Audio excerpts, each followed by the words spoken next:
Hello and welcome everyone to the ISCA ButtKicker Cup and Super Cup Series as we tackle the Papa John's 200 at Richmond Raceway. Definitely an exciting track here we have. I do believe it is a 3/4 of a mile, so definitely some short track racing here on the docket for tonight's race. This is quite a fast short track though. Definitely some very long straightaways that, especially this front stretch, kind of has a curve to it. Really easy to lose it on the exit there of 4. Also very easy to hit the wall coming out of 2. So this is a very tricky racetrack, and we've been watching in practice. A lot of guys, handling is going to be pretty important here. Probably going to see a lot of guys scrape the wall, and knowing how this damage model reacts, could we see some tires flying off? Could definitely be, could be something we could see. I will tell you though, we do have just a handful of races left here in the regular point season here. I do believe we only have, 4 races left actually in the Cup season here. Should Clayton Hoffman maybe get a championship? Could we see Matt DeCiani grab the championship title? We don't know really, but we'll definitely be keeping an eye out on everything. Of course, I am joined in the big booth by Big Al. How are you doing this evening? Hey, doing pretty good, Brian. Just waiting to get this show started here. Looks like we're just a couple to go before we get going in qualifying here, and I think it's going to be a nail biter. It's going to be pretty exciting. That it will. Speaking of qualifying, it has started here. I do believe we see the 35 Renato Tamburlini already out there. So already some guys making their way out there onto the racetrack. This is a track where it's very difficult to pass. That is for sure. You're going to see some guys maybe with some short track tempers flaring, and definitely much different than what we saw last week at Michigan, which proved to be such an exciting race. I have no doubts this will be exciting, maybe in a different way, but I know the points are on the line. This is a track where you have to be as consistent as you possibly can. Um, Definitely, I've tried myself to turn some laps around this track in the next-gen car, and it is easier said than done, Big Al. Yeah, it is easier said than done, and it's going to be a lot of challenges that these drivers are going to face here this evening as they do get ready to tackle some 200 laps around this almost 3/4 of a mile track. And one of those things is going to be with the advent of that Geico restart zone, but we'll talk about that a little bit later. You go ahead and run through the race facts. Our race facts for the evening, you mentioned it, 200 laps, 200 laps here tonight. 40 and 80 are going to be our stage breaks. We have 5 sets of tires, 4 actually down in the pits. 120 laps is the fuel run, which actually kind of makes it really interesting there in that final stage. I do believe that these guys will not have to really worry about fuel, but I think tires are going to be the biggest thing that is going to be on these guys' minds. Is a long run is going to be very, very important. Definitely a big shout out to Papa John's for coming on board for this, this race here. Another big shout out to ButtKicker. But let's take a quick step away, or actually, let's look at the point standing, I should say, right quick before we step away. Taking a look at that, Clayton Hoffman at the top of the board with 2 wins. Not too far behind him, though, only 2 points. Matt DeCiani, Jeffrey Souza, he's 22 points back. So these are the 3 that we really need to keep an eye on that are going to be going for this this Cup season championship. Mark Pageant, he's sitting in 4th. JC Nobrega, 5th. Danilo Coelho in 6th place, 7th place. Lucas Abreu, 8th place. Chris Johnson, 9th place. Carl Dodson, and rounding out our top 10, Josh Schaffner.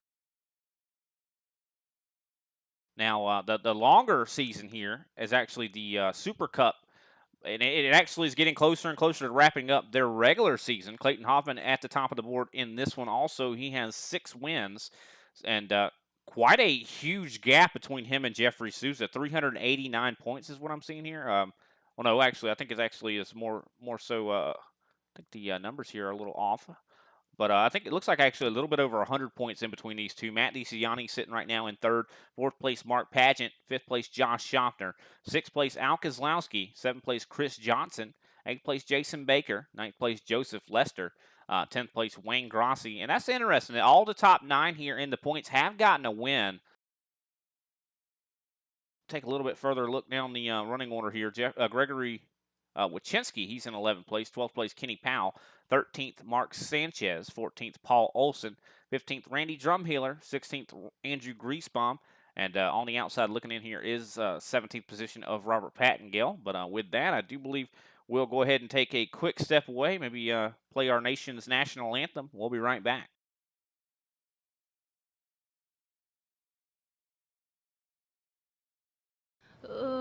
say, can you see by the dawn's early light what so proudly we hailed at the twilight's last gleaming, whose broad stripes and bright stars through the perilous fight o'er the ramparts we watched were so gallantly streaming, and the rockets' red glare, the bombs bursting in air, gave proof through the night that our flag was still there. Oh, say does that star-spangled banner yet wave o'er the land of the free and the home of the brave. Race fans, it is time for those most famous words in motorsports. Drivers, start your engines!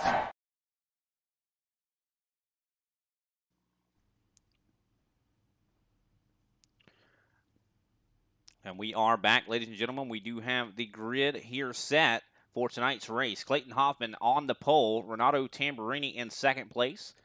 Josh Schaffner third. Derek Heitman going to be lining up in fourth. Lucas Abreu fifth. Danilo Coelho in sixth place. Brian Johnson in seventh place. Joseph Lester in eighth. Ninth place going to belong to Matt DeCiani. And rounding out our top 10 here is Andrew Griesbaum.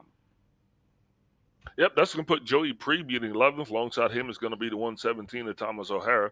Carl Dobson takes off in 13th with Jeffrey Souza on his outside.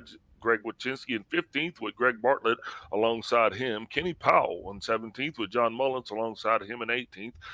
Nicholas Vroman in 19th with J.C. Nobrega, rounding out the top 20. Al Kozlowski is going to be in 21st. 22nd, Chris D. Johnson.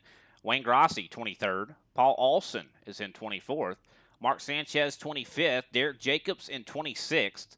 27th is going to belong to Randy Drumhiller. James T. Oxford in 28th. And that does wrap up our field here for tonight's race. Definitely going to be an exciting one. Keep in mind, we do have a couple guys that are going to be receiving EOL penalties. I do believe Joey Preby and Joseph Lester should be getting an EOL penalty.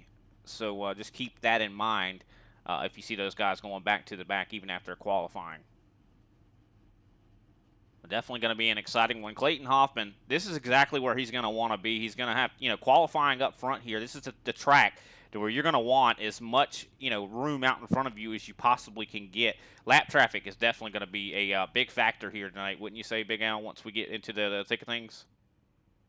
Yeah, drivers are definitely going to have to be cognizant because, with 3 stages in this thing and both with the Super Cup season going on, but with the ButtKicker Cup season coming to an end, those stage points can be very valuable. So drivers are going to have to jockey for that position. The key is going to have to keep your head on a swivel. You cannot get caught up here. These guys don't have fast repairs, so it's going to be 200 hard-fought laps. Another thing is the introduction of the Geico restart zone. Now, the reason why I'm saying that is Richmond is one of those tracks where you want to try to be as straight as possible when you get that launch. Well, now with that restart zone being so far back, that's going to put the majority of the field in a very precarious position when it comes to actually shifting and getting going. So we'll be watching that throughout the evening too, Brian. Yeah, that is definitely something we're going to have to keep an eye on, especially you mentioned it. I mean, the shifting. Could we see guys shifting around this racetrack? Could very well be the case. And, you're right. You really do. The key to this track is really being pointed the right direction when you're coming out of these corners before you get back on the gas. You got to really treat it really gently because this is one of those tracks, we say it a lot, to where you got to treat it like there's an egg underneath your gas pedal, and this is definitely one of those tracks that falls into that category. especially with these cars. They just seem like they're a little bit more on edge. We'll have to wait and see how these guys, take care of it, and we'll have to wait and see. I know, like I said, I tried to turn some laps in this car this week, and it was not easy, to say the least. I mean, but definitely, like you said, guys are going to really have to try to push for these stages. I mean, like a Matt DeCiani, Jeffrey Souza, we see how good, close they are for the Cup season's, championship. I mean, only separated by 2 points is DeCiani and Clayton Hoffman. So DeCiani could, if he could, just get himself a nice stage, points, or if Clayton has an unfortunate night here, we could see that, those standings change here in tonight's race. Yeah, it's short track racing, so expect the unexpected. These guys are going to be beating and banging around this track, and with this new damage model, that's also something that's going to be, another detail that we're going to have to wait to uncover, if you will. But like I said, when you said it earlier before we started with these guys, it would be tricky coming off of 2 and tricky coming off of 4, and a lot of that's going to be throttle management, and then how many of these guys bought 4-gear setups versus 5-gear setups. So a lot of racing going to be going on, a lot of things to sort out. We're just going to say, hey, guys, be patient with us, and we'll see how this thing all plays out here at the end. And it looks like we are rolling, so we're going to get ready to get this thing underway here for the Papa John's 200. And, coming off of 4, I think it's definitely going to be a deadly thing there, especially if you're trying to ride the bottom on someone and trying to make that pass stick. Very easy to almost chase that carrot on a stick and, get on the gas a little too hard just to try to make those passes stick. And you're going to end up probably spinning the race car out. And you definitely do not want to do that. These guys are going to have to be very cognizant about what they're doing, because this is a very single line racetrack. So if they're going to be trying to pass, you can't overdrive into the corners. It's a lot of things to take into consideration. So I know that the crew chiefs and the spotters are going to be telling the drivers, just make sure that you're out there making good choices in order to, because that's going to be the key here. You're going to have to be available at the end of this thing. If you get taken out early on, you're not going to be around. So drivers got to be very cognizant of that, as the lights are off on the pace car, which means we will be going racing here momentarily. Can't wait to see how Clayton Hoffman takes this field here and leads them through these first sets of turns. Yeah, he's going to have to try to – I think he's going to try to get a big jump here on the 35 to try to – because, you side by side here at this track, it's possible for sure. But, this is not, really a multi-groove track in a lot of ways. You really want to run the whole track. And I think Clayton's going to want to try to get clear as soon as he possibly can. And, that's one thing that makes this track dangerous, too, here. As the pace car down pit road, they enter that Geico restart zone. The green flag is out. Clayton not able to get clear. I thought he was going to go a little bit earlier, but did not. The 35 right there on the top. Derek Heitman pushing the 35. Josh Schaffner not doing as good on the restart. Oh, he slides up, almost gets into the 76. Yeah, also almost got into the back of the 35 with Renato Tamburini. But here we go, and we are actually green flag racing. So far, so good, as Clayton Hoffman continues to lead this field here. Everybody just right now jockeying for position. I think drivers waiting on those tires to get heated up to that race temp. You know what I mean? Yeah, 100%. These guys definitely got to get those tires heated up, because on cold tires, it is definitely a tricky track indeed. It does not provide the grip immediately like you'd want. You're probably going to wait until lap number 5 until those tires are actually warmed up here, as we're already seeing some side-by-side battling. Guys getting checked up back here. Watching Matt DeCiani now, as he's going to be driving to the inside of Brian Johnson. I do believe that battle's going to be for 7th place. Matt is pulled alongside. Notice you see Andrew Griesbaum also back there in the back. He's going to be following Thomas O'Hara as well, as we get this thing racy. Looks like we got almost a full field here tonight, Brian. That we do. 28 cars, definitely not a small field at all. Far cry, though, from what we saw last week. I think that was one of the biggest fields we ever saw, 35 cars. Yeah, 35 cars. And speaking of the 35, he is pulling up behind Clayton Hoffman, but Clayton Hoffman in the 92 definitely pulling out to a signature lead. That's what we would call it, because it's a signature Clayton Hoffman type lead, as he is definitely leaving these guys in his wake. Tamburini some 0.7 of a second behind him almost, with the rest of the field almost a second back. Yeah, 100%. I mean, Clayton's loving every bit of this. And the thing is, what we were talking about, it's hard to be side-by-side at this track. The more you're racing side-by-side, the more it's going to slow you down. And the more, that guy, Clayton Hoffman, the easier it's going to be for him to catch you and put you a lap down. So you really don't need to be fighting so hard with guys. But, I mean, it's impossible not to when you almost have like a time limit here. You're like, I have to get by this guy as quick as possible, but it's easier said than done to do that. Yes, we still watch that the 4 of Brian Johnson and the 1 of Matt DeCiani, they are still jockeying for position. That pass not being made yet, and that's been going on for at least some 3 laps now, so that will give you any indication of just how hard it is to actually make that pass stick here. Now, DeCiani still down low. Now, as these cars start to wear out a little bit, Brian, it's going to be interesting to see exactly where that race line is going to develop.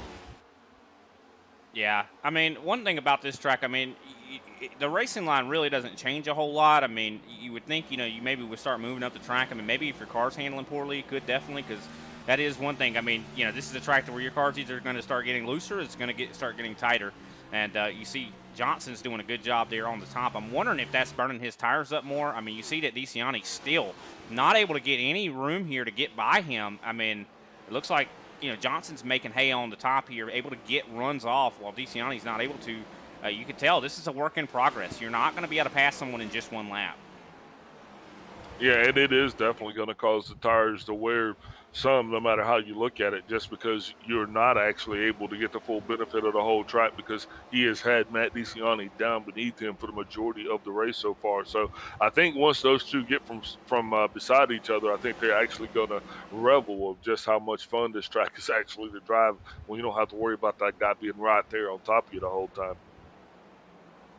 100%. Kenny Powell's been moving up through the field right now. He just got up in front of, I do believe, the 12 of J.C. Nobrega. Now Nobrega trying to work on the high side here. And I know those G&G guys have definitely been having a lot of success in the Open Series.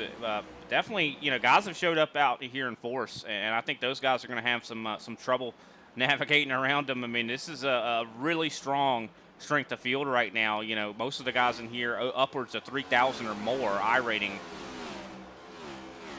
Yeah, and this is one of those races where you just got to be patient. So just like that, here comes Greg Wachinski. Look like he is getting a little bit of steam there, roll around the inside. Finally, Matt DeCiani is actually able to complete the pass on Brian Johnson. Now he's going to be contending with that 117 of Thomas O'Hara, as he is now going to be battling for position. And then it's not going to be over, because Jeffrey Sousa is going to be wanting to get his name on the leaderboard just a little bit higher on the mark.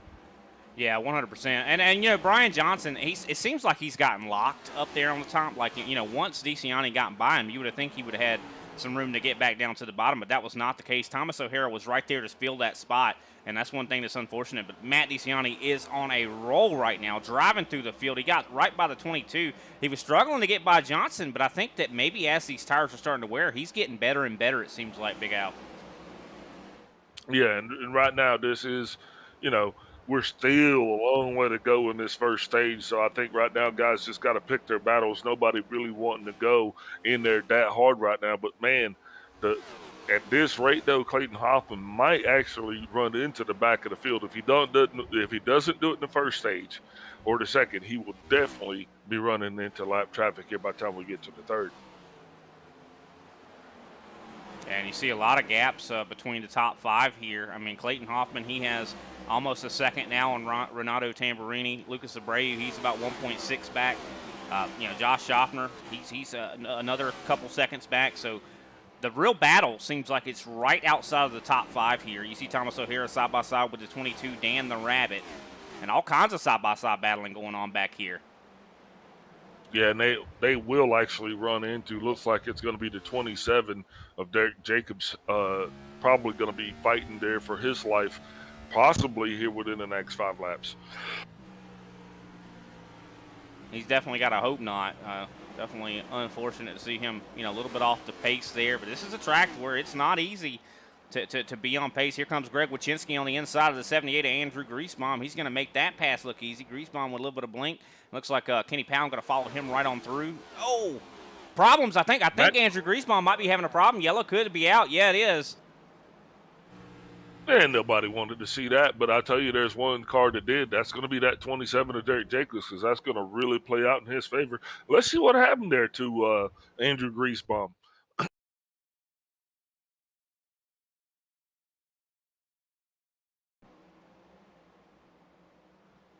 Kind of hard to tell what happened here. He kept blinking, and then the 20, I think, got into him from what I can tell, and he got turned around and was sitting up there, definitely pointed the wrong direction. Curious how the damage is going to play out there, but I don't really blame any of those guys for getting into him. I mean, he was really blinking all over the place. Hard to tell where his car actually was.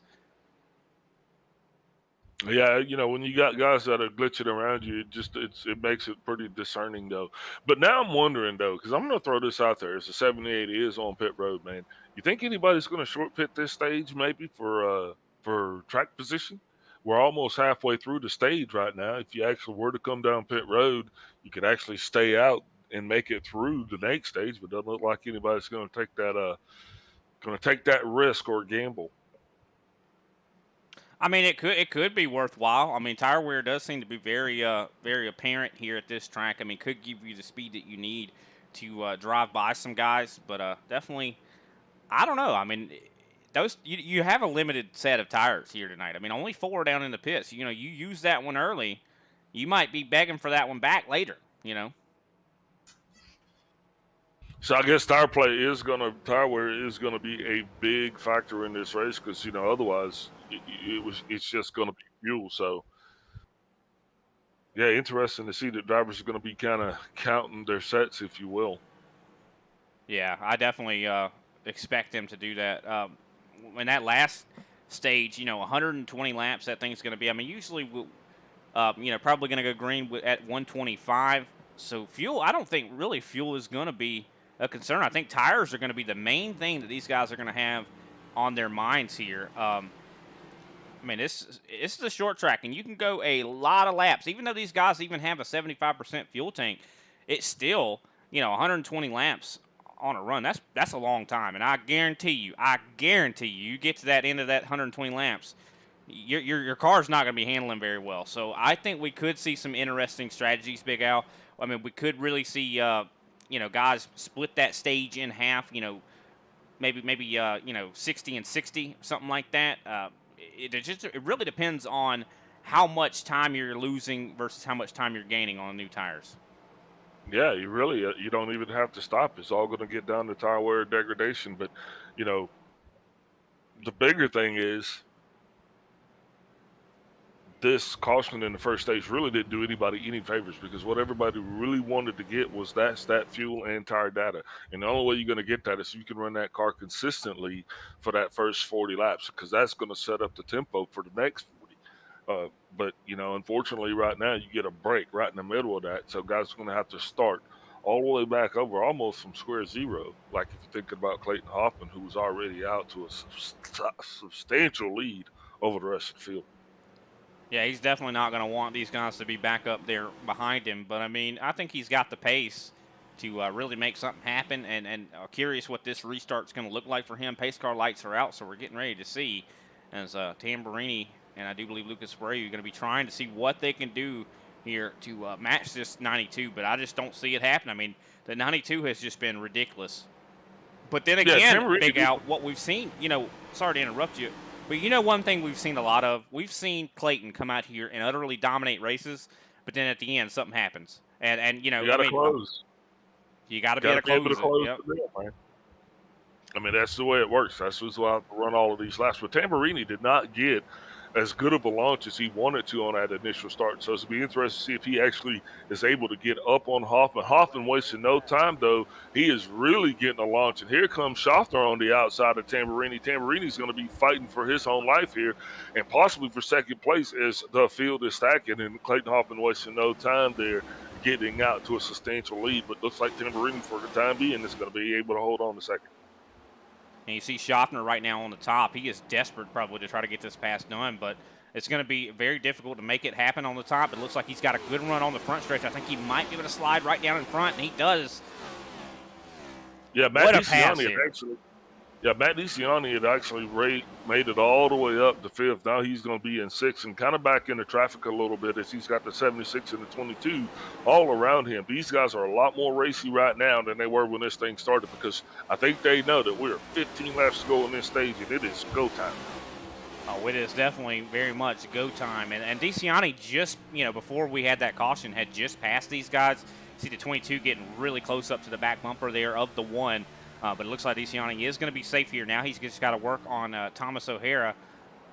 3 wide racing right here as the 14, the 76, and the 4, Brian Johnson, all kind of stacked up right there coming into that turn. They're going into 4, but Kenny Powell now is going to be driving on the inside, trying to get himself up into the top 10 for the first time tonight here, Brian. Yeah, I know Kenny Powell had a lot of confidence coming into tonight's race. He did a lot of A-opens this week to kind of get a handle on that race car. It looks like it's been working well for him. He's right on the back bumper of the 76. His teammate, the 4, out there all by himself. And here comes Joseph Lester right behind him. Joseph Lester actually running a new paint scheme here tonight. Looks like it's a money line in the 18 car. That's not a paint scheme we're used to seeing him race, but he is definitely going to be wanting to get up into the top 10 as well. Derek Heitman actually doing pretty good here tonight. He has had a little bit of success. I think he actually even won a race here in that 76 as he had just made his transition to the Thursday night race. Yeah, he's definitely hit the ground running in this series. I mean, he, usually when you make that transition from the Saturday to the Thursday, there's a whole lot of different competition out there, but he definitely seems like he belongs. As we see Greg Wachinski goes on the inside here of the 4 of Brian Johnson, going to be trying to take that position away. Yeah, Brian Johnson all over the place, man. His car is definitely experiencing a rather loose condition, but you know who's just not? That's the 92 Clayton Hoffman, is he has now got a lead out to almost 1.3 seconds over the 35 of Renato Tamburini. Joseph Lester now going to be passing the 24 with Kenny Powell. Yeah, this position this is 4 points. Yeah, and, Kenny Powell could use all the points he could possibly get right now because, I know earlier in the season he missed a couple of races, just because of having to deal with some issues. But, he definitely does not – he needs every point he can get here. But it looks like Lester now going to get a pass. Looks like he's now pulling up alongside the 76 of Derek Heitman. Now Lester even trying to get up further onto the roster there. His car's running really good on the top right now. I mean, he was just really able to drive right around that 76. Yeah, and Powell's going to get by Heitman as well, and he needs that too as well because, like I said, only the top 10 points, only the top 10 positions transfer over. And if Powell can keep Heitman at bay and Heitman can keep Wachinski at bay, that will be really good for those guys right now. Also see a big battle here between Thomas O'Hara and Jeffrey Souza closer to the front here. Of course, that is for the 5th position. Souza able to get by. Now going to set his sights on the 9 of Lucas Abreu. Yeah, congratulations to Josh Schaffner as he has now found himself up onto the podium here tonight, and he is in 3rd place. But this first stage is actually producing exactly what I thought we was going to get there as the 18 gets a little bit loose there, getting onto the throttle, and we have to talk about that because that's going to be our greatest propensity to see cautions if drivers get a little bit loose coming out of those turns, especially 2 and 4, especially if those tires start to get worn out a little bit more. Oh, yeah. Here comes Jeffrey Souza on the inside of Lucas Abreu, going to be trying to take that spot away to work his way up into 4th place. Looks like he was not able to do so, though. Also, Josh Schaffner's trying to work here on the 35 of Renato Tamburini. But I'll tell you what, Clayton Hoffman is in another area code right now. He has, I do believe, 2.3 seconds on the field right now, as we have, I do believe, now 5 laps remaining. Yep, 5 laps to go in this stage, and there is no one even if someone's going to try to reach him, I think it's going to be a long-distance phone call at this point. That's how far of a lead he has on the rest of this field. So if anybody would use the words putting on a clinic, yeah, I think that's exactly – we could say he's putting on a Clayton. Yeah, we'll change the term here. We're coining that here tonight, where he's putting on a Clayton. Greg Wachinski's putting on a Wachinski right now as he tries to get around the 20 here. I do believe that is actually the 20 of Nicholas Vroman, I'm not mistaken. Yeah, and this stage is quickly coming to an end, and we've seen now I mean, the field is really starting to spread out. So I'm just wondering if we do actually get into the second stage and it does go green, just how close this racing is going to be. Everybody seems to be kind of falling in line, if you will. Yeah, and Matt tire wear DeCiani, definitely. I'm sorry, go ahead. Matt DeCiani being challenged by Joseph Lester. Lester now trying to get up into the 7th position. These two are going to be going side by side as DeCiani does not want to let that position go. Now, they're both running up onto the back of Thomas O'Hara here, and this is going to get pretty interesting as this stage is getting ready to come to an end, Brian. Yeah, even a little bit of a touch on the wall there from the 18. But, wow, I mean, Joseph Lester got an ELL penalty to start this race off, already working his way up through this field and back into the wall again. He does actually get clear of Matt DeCiani. Now going to be trying to work on Thomas O'Hara. And he is really religiously running that top lane. Looking at lap times, though, everybody has fallen off over a second now. So that just makes me think that tires are going to be important here as we're on the final lap. I do believe this is going to conclude stage 1.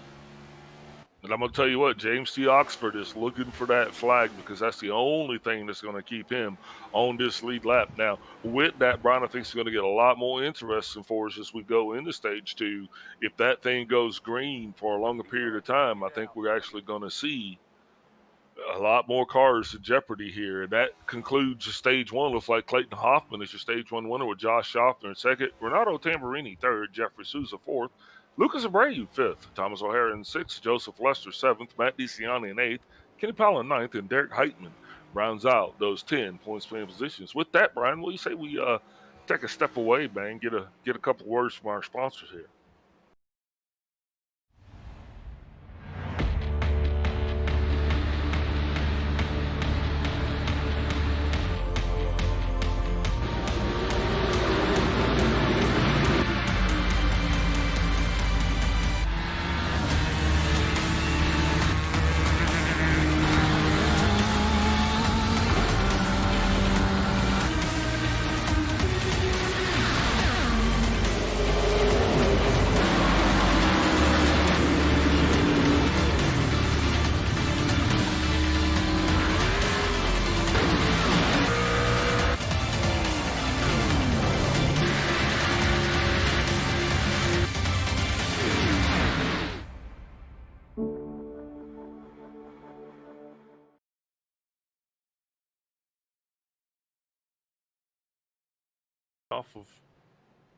All right, we are back, ladies and gentlemen. It looks like Josh Schaffner able to get second off of pit road here. What a job for him to be able to, get that second position right before the end of the stage. Jeffrey Souza also looks like he come out third. Of course, Clayton Hoffman won the race off of pit road. But what do you say we get old Josh Schaffner in here and speak with him here?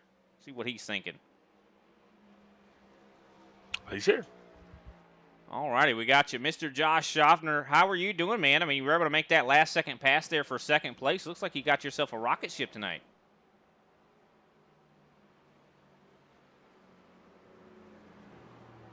Well, Josh Schaffner, do you read us? Do you believe we're having some technical difficulties with Josh Schaffner? Josh, do you got us? Yeah, sorry about that. I had to come back in, jump out and in. Oh, okay. Well, we just wanted to see how you were feeling. I mean, you're able to get that second position right before the stage, able to get by Renato Tamburini. I mean, seems like you got a fast race car. What are you thinking tonight? You think you got a chance? Well, yeah, I think we got a shot at a good run here. The guys at G&G have been working on the setups all week, and it's been a tough track to get the car set up right, but I think we got a good piece. It's got good balance on the long run, and I think most of our cars will shine in the long run. But Clayton does a great job every week. Got a good car, but it'll just be fun to see if I can get maybe maintain second or see what we got from on a long run. Well, we definitely seems like you got some good pace. The long run. Speaking of which, I don't know if you can give us any kind of thoughts on that last stage. I mean, it's going to be 120 laps. I know you guys could probably make that on gas. What are your tires, do you think, going to look like? You think you're going to make that whole run? Yeah, won't be able to make it on fuel with 75%. I think we can run probably 92-ish. So we will have to pit. So it'll probably be something, splitting in the middle, depending on your track position. But that'll probably be the strategy for the last run if there's no caution. Well, that's interesting because we had a little bit of a different number, but I'm glad you were able to update that for us. So 92 is what you guys can make it. Okay, yep, thank you. That's the magic number. Well, we would definitely appreciate you keeping us updated on that. I know you guys are about to get back racing here. Who can we give a little mini shout-out to? Yeah, I got to thank Pioneer, GNR Farms, everyone that helps out, G&G, you guys in the booth, and ButtKicker, and everyone helps makes the league go. Appreciate all you guys. All right. Well, we definitely appreciate you, too. We'll let you get back to it. Good luck. Thanks. And here we go. We're on the back stretch. Pace car lights are out, getting ready to get this thing back underway. Glad that he was able to fill us in on that. You know, I thought it was 120 laps on the fuel run, so 92. That changes everything. No, you didn't think. You yelled at me over it. I remember that distinctively. Oh, my word. You get the same That's notes what I the get. number said. That's what the number said. Hey, There's Hoffman green hits flag. that restart zone, and he is off to the races. Josh Schaffner on the outside. Looks like Matt DeCiani didn't quite get the go that he wanted, and that kind of stacked up that outside a little bit farther back. But here comes the 18 of Joseph Lester, and he is going to give that bump there to the 35 of Renato Tamburini, just letting them know that he's back there, Brian. Yeah, that he is. They're side-by-side right in front of him. You see Lucas Abreu and Renato Tamburini side-by-side, so very difficult to make these kind of passes happen. See, Josh Schaffner's also got his hands full, who we just spoke with. Jeffrey Souza takes over second place. Oh, there goes Joseph Lester. He gets turned. Kenny Powell also. This is going to be a caution. Greg Wachinski involved in that. I mean, we just had about 3-4 cars at least involved in that setup. Well, it was a heist. Let's go back and see what happened there, Brian. Yeah, I'm definitely curious on what just happened here. Watching it from Greg Wachinski, I think it might have started with Kenny Powell and Joseph Lester. Let's take a look at that from a far chase camera here.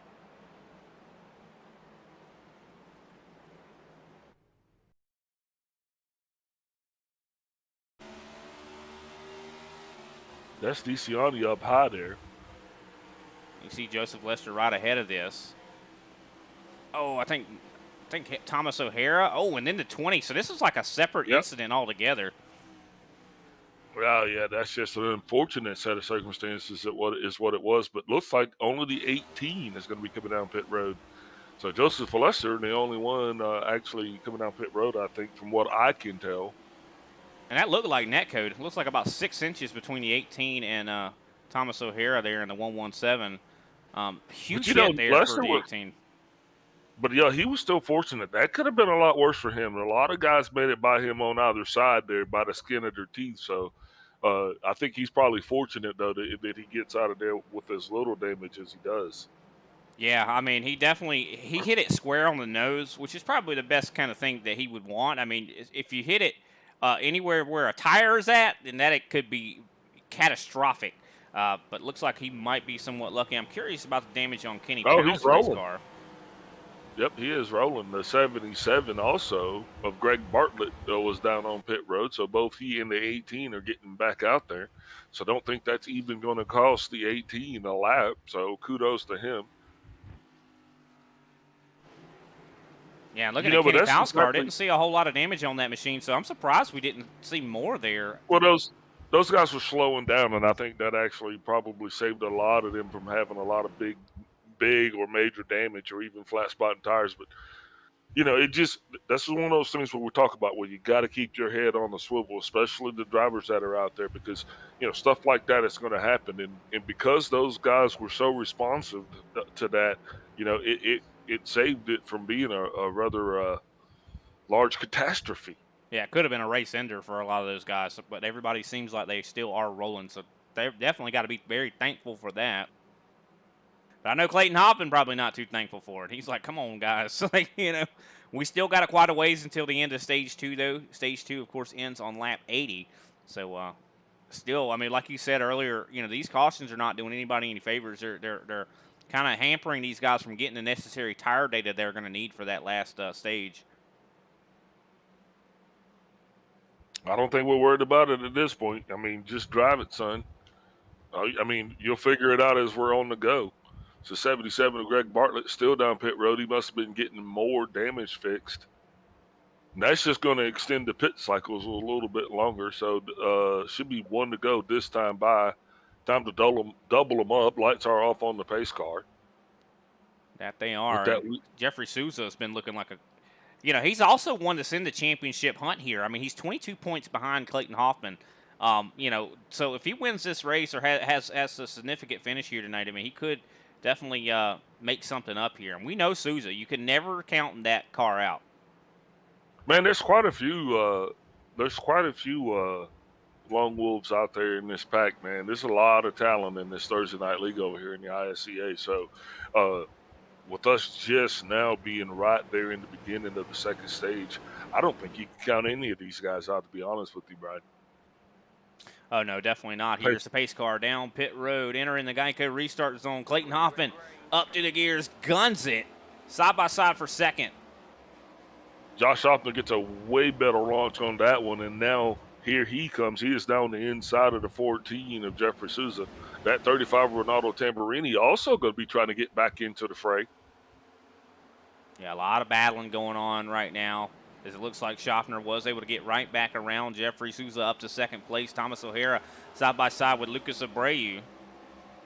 And that is for, I do believe, the fifth spot. Yeah, these guys not actually able to get lined up here and get on their pace as fast as they wanted to just because of that caution. But now we are back in at it, and so we'll be interested to see if these guys will be able to maintain the pace, or if we have a situation similar that we had in stage one, where we had several drivers in jeopardy of going a lap down. Looks like Josh Schaffner, though, a little bit off the pace there, as he's going to have the 14 of Jeffrey Souza trying to get around him. But in the meantime, Clayton Hoffman just continues to pull away. Here comes Jeffrey Souza once again, trying to battle with Schaffner. See the 20 of Nicholas Vroman. He's been doing fairly well here tonight so far. He's now up into sixth place. Matt Nisiani earlier was up in the top 5. He has been gradually just falling through this field. I don't know if he's just been having bad restarts or what, but he definitely needs to get it together if he wants to have a hope of closing in the distance for the championship here on Clayton Hoffman.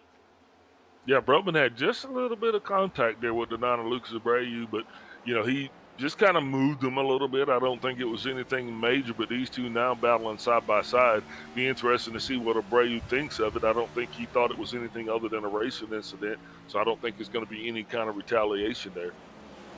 Yeah, but the 12 of Daniel Cup. Oh, go ahead. I was just going to say, I mean, this track looks like there's a lot of room on it, but there's definitely it's going to be a lot of opportunity for people to have contact with one another. There's going to be some rubbing out here for sure, as looks like the 20 of Nicholas Vroman able to make the pass. Now going to be looking on Josh Schaffner here. Yeah, Schaffner's starting to slip back a little bit right now. He's currently being shown in fourth, and, well, like you said, he has got Vroman right back there trying to put him in fifth. And yeah, then I'm wondering what's happening here. I'm wondering if maybe Schaffner could have, under that stage one pit stop, could he have made a change or something like that, that maybe not agreeing with that race car? If anything about Josh, I think just give him time, he'll be all right. He might have just kind of sidestepped it a little bit, got off of the pace, but I don't think he's out of it. I think he'll figure it out. But speaking of being out of it, the 7 of Wayne Grossi, tremendously off the pace. Not sure what's going on with that car, but if he doesn't put a little bit of a pep in his step, he might find himself falling victim to the Butcher. That's the Butcher not having nowhere near his way with the crowd here right now, as he's got Jeffrey Souza all up his keister right now, and that can't be making Clayton feel pretty comfortable. No, I mean, no one has challenged Clayton Hoffman at all here so far tonight, but it looks like there are some characters out here that do have the speed to come up here and, fight for this. I think Souza definitely is one of them. We also see Renato Tamburini. He's not too far back either. He's going to be trying to run in these guys' shadow here to catch up here. This is definitely a track to where, when you're behind someone, you can see what they're doing. Try to emulate that, almost like what you'd see at a road course. Yeah, and right now, nobody's really had time to even get up to operating temperature. A lot of these guys got their cars set up way more than a 20-lap run, and I think that's like the longest that we've been able to get so far. So that's also something that's got to play into contention here as well, Brian.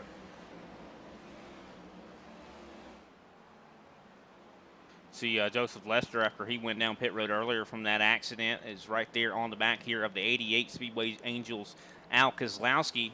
These guys are riding really close to one another. You see Joseph Lester, he is all over that rear end, almost was getting ready to spin that 88 out. This might be one to keep an eye on here. It's just a little incidental contact, I'm sure. It looks like Joseph Lester going to have the top here. Oh, and he drives it down in, and he is able to get that pass completed. Oh, yeah, that's just a racing thing. Oh, yeah, for sure. I mean, you know, that wasn't very dramatic. I'm just saying he was right there, you know, like an inch off of that back bumper. One you know, bad move might have sent that 88 Speedway Angels machine somewhere else, so he might not actually want to go. Yeah, now Clayton actually being able to get that lead up to about a half a second or so, so that's probably definitely going to make him feel better.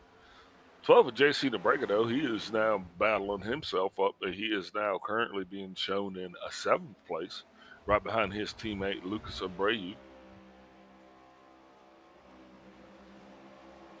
Yeah, and I'm curious, you know, Clayton Hoffman, you know, having that share of the clean air, even though this is a short track, I still feel like these cars love that clean air a whole lot more, and handling is very important here. So that downforce could be what is, you know, really giving him the speed. If someone was able to, you know, let's say whenever we do end up having green flag pit stops on that final, you know, run, if we do see green flag pit stops, and someone gets in front of Clayton, what would happen there? Will Clayton be able to get back to him? You know, we know Clayton has a lot of confidence. I'm sure if we were to talk to him, he probably would say, "No, it wouldn't be a problem." Yeah, it's a 27 of Derek.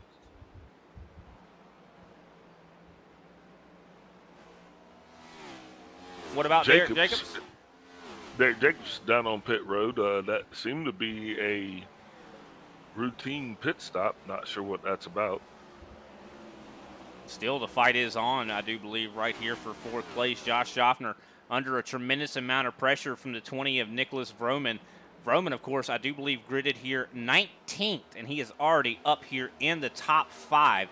This is this man is a man on a mission right now, as he has now gotten underneath the 50. Can he make the pass happen?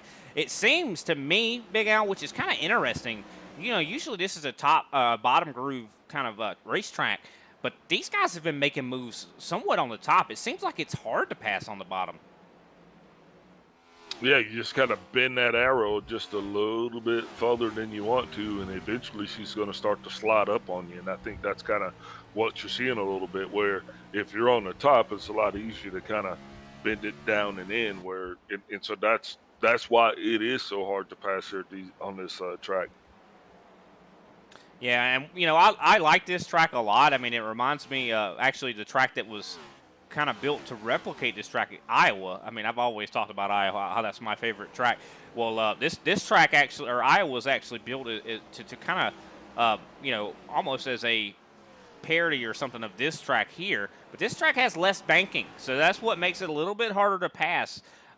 So, and, you know, a little bit flatter through these corners, and that just makes it so much harder to get back to the gas. You know, that egg underneath your gas pedal thing that we said earlier, that's why that is the case. I mean, you have to be really progressive when you're getting back on the gas. You can't just throw it down, otherwise you're going to spin out.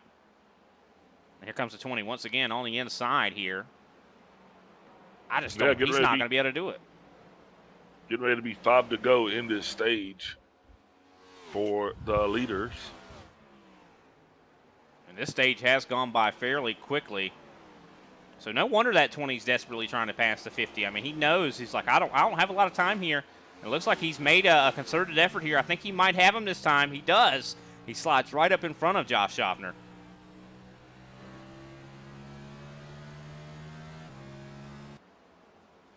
Go, Nicky, go.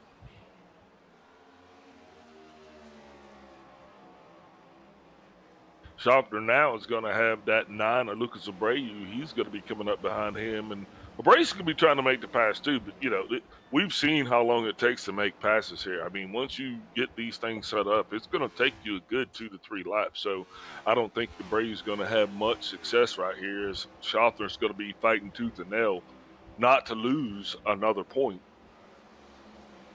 And I think a lot of these guys that are having so many problems passing, I mean, they're definitely showing a lot of pace, but I think that maybe they're just not comfortable with trying to pass on the top, or their cars maybe don't handle that well, a little bit higher of a groove. I mean, that could could be the case because we've seen other drivers out here in this field that have had no issues with trying to pass on the top. Just an interesting dynamic. I mean, could it just be a comfort level thing? Yeah, Wayne Grassi has not been able to shake that proverbial monkey off his back. He has not been able to get out of the clutches of Schaffner. And now, pretty much, if you look, it seems that we have racing around the majority of the racetrack. And I think that's going to be indicative of how that third stage is actually going to play out as we are now getting ready to be at the end of this stage. I think as the leader comes around, he will be taking a white flag. That he will. And you see Greg Wyszynski, he's right now sitting in 10th place, going to be the last man to receive some points here. As Matt DeCiani, we mentioned him before. I mean, ever since the green flag dropped, you know, he had made his way up a little bit, worked his way up into the top 5. Now he's in 9th. I mean, he has just been dropping back like a stone. I don't know what that team needs. I don't know what is wrong with the race car. Could it be the conditions of the track have changed? I think it could be that. I mean, you know, quite a hot track when the session started. I think it's like 109 right now. But when this session started, these guys were talking about it before, you know, before we even started the broadcast. They said, this thing's 119 degrees. So I don't know. I think those guys set those cars up for that. Caution's out. That is the conclusion here of stage number 2. Clayton Hoffman, your winner of stage number 2. Jeffrey Souza, 2nd place. Nicholas Vroman, 3rd. 4th place, Renato Tamburini. 5th place, Josh Schaffner. 6th place, Lucas Abreu. 7th place, J.C. Nobrega. 8th place, Thomas O'Hara. 9th place, Matt DeCiani. And rounding out our top 10 here, Greg Wyszynski.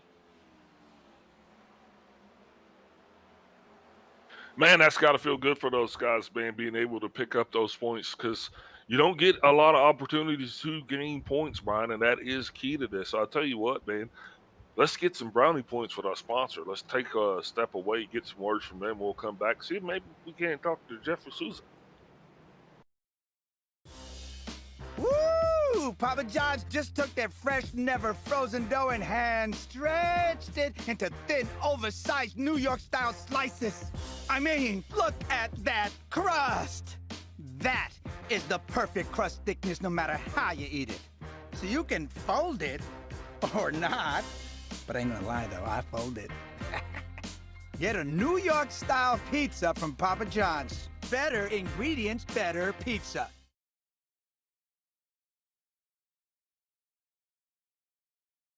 ButtKicker. Feel what you've been missing.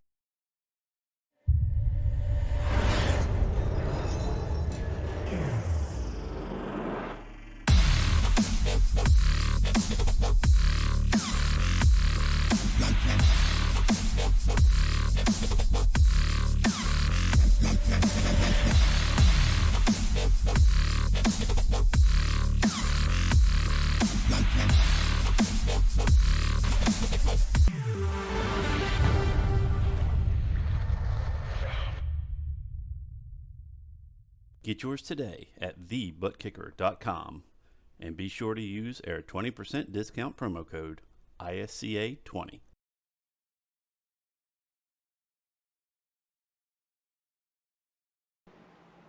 And we are back, ladies and gentlemen.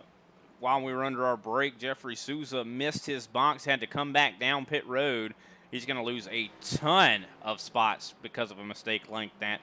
I do believe let's have a chat with him, Big Al. You want to ask him what just happened? Hey, Jeffrey Souza's Big Al up in the booth. You got me?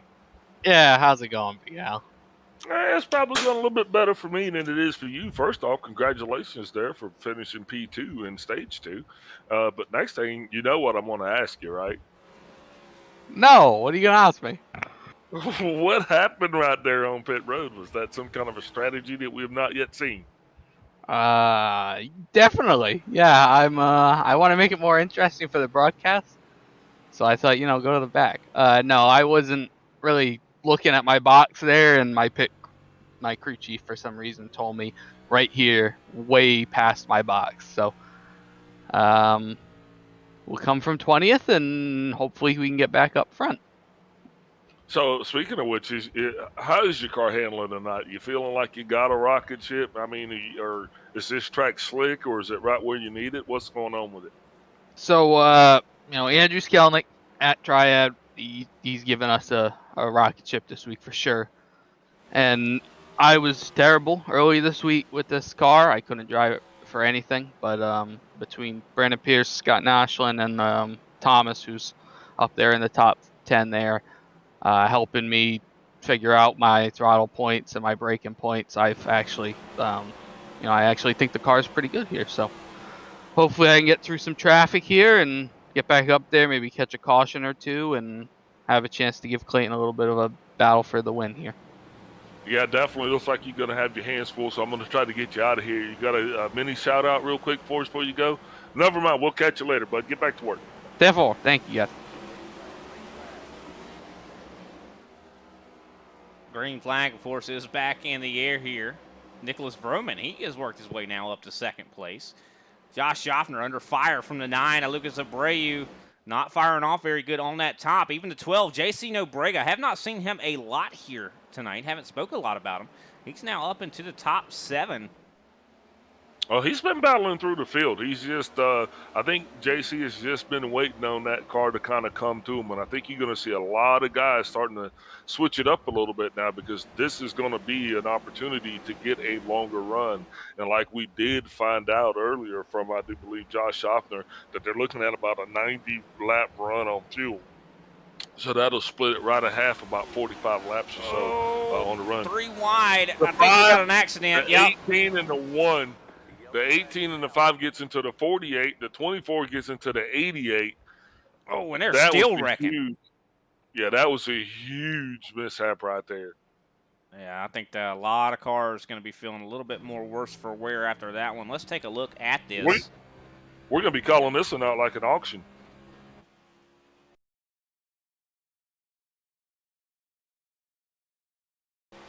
Yeah, they were 3 wide right there, beating and banging, and to no avail. You see Joseph Lester there took that gamble to went 3 wide, and it just was not enough room. Oh, yeah, that wow. There's the 22. Yeah, you see, DeCiani, he is going to have 8 minutes of required repairs at least, because his wheel is not connected. The 64, the 24, the 1, and the 5 are all down pit road right now. I'm probably going to be looking for the 18 to come down pit road as well. Here comes the 14 and the 22. Oh, look at that. And the 18, yeah. Oy. The 5, though, he gets into the wall here, and then someone hits him again. Greg Bartlett and the 22 of Danilo Coelho both hit him. You would think they would have had enough time to respond to that, but apparently not. I told you, calling out that accident is going to be like being at the auction. And the 5, the 24, the 88, the 1, the 2. Yeah, I mean, it was pretty crazy. Even the 88 was involved in that. Yeah, that was a big accident. I mean, and like I said, I mean, DeCiani, I think he got the worst of it. His car, he's going to be sitting down pit road for quite a while here. And we talked about it before. He's 2 points outside of being the championship leader. He did not need that. That was the last thing he needed. Yep, Derek Jacobs, the recipient of that lucky dog, he will be getting his lap back. And I think that might put him back onto the lead lap. And if it does, I think we'll have 18 cars on the lead lap right now. Yeah, that was a large accident. I think even Kenny Powell, he's now 2 laps down. DeCiani, 2 laps down. Greg Wyszynski, 2 laps down. Joseph Lester, 3 laps down. So all those guys having to get repairs done, probably required. I mean, because those are some large hits for Richmond. And don't forget, some of those guys were involved in the previous skirmish that we had out there. So they might have already had pre-existing damage that just makes it that much more real, I guess you'd say. But man, I think we just tore up a lot of cars. Yeah, I think you're right. That those accidents that happened before could have weakened, the already, the fragile parts and just made it that much easier for them to break. And now we're going to see a completely different race just because of that. Yeah, wow. I think that might be a good thing for Jeffrey Sousa, though. I mean, he started back in 20th on that last restart. Now he's up to 11th. So still not his day is not done. Don't think he was actually involved in the melee, so that even makes him feel that much more better. And what a job from Nicholas Vroman. Go ahead, I'm sorry. Oh, Nicholas Roman came into this league swinging. I mean, both he and Derek Heitman, but specifically him, when he came in here, he actually had a very strong showing in just his first couple of races. So good on him that he's actually sitting out here alongside Clayton Hoffman tonight, right there, pulling up P2 as the lights all getting ready to go off on the pace car. It's time to double them up again, and before you know it, Brian, we'll be going back racing again, and hopefully for a longer period of time this time, so these guys can actually show us what these green flag long stint runs look like in these cars. Yeah, and we're getting really close to the halfway point too here. 94 right now is the lap that we are on. Pace car lights are out as we're on the back stretch getting prepared. Everybody psyching themselves up for the melee that is going to ensue. And you don't ever expect to see a lot of 3 wide at Richmond, but we've seen that multiple occasions here tonight so far. Kind of been interesting to see it. It's been a blast, I'll tell you that. Short track action, you can't beat it here as the pace car down pit road, green flag, getting ready to fly. And there it is, Clayton Hoffman up through the gears. Yeah, everybody seeming to get a pretty good start on that, except for the 88 of Al Keselowski. Looks like he might have been a little bit off there. That actually caused him to have a little contact there from the 76. But so far, everybody's off and running, just looking through the field, trying to make sure that these guys are actually on pace, as we did have quite a few guys that were involved in that skirmish, but not a lot of guys came down pit road. So far, so good. And you see Jeffrey Souza quickly making his way through the field. He's going to be really the one to watch. When he said he was trying to make this race interesting for us, he definitely meant that, because he has already gotten himself up to 8th place, now setting his sights on Josh Schaffner. You see Wayne Grossi. We saw Grossi was struggling a lot earlier in this race, but now he is up to actually 11th. Well, yeah, he wasn't necessarily struggling. He was just off pace, and that caused him. He was off the draft, and it looked like he was going to actually fall to become a lap down. But yeah, because he was off pace. You're right, but I don't know what his problem was. Is what I guess I'm trying to say.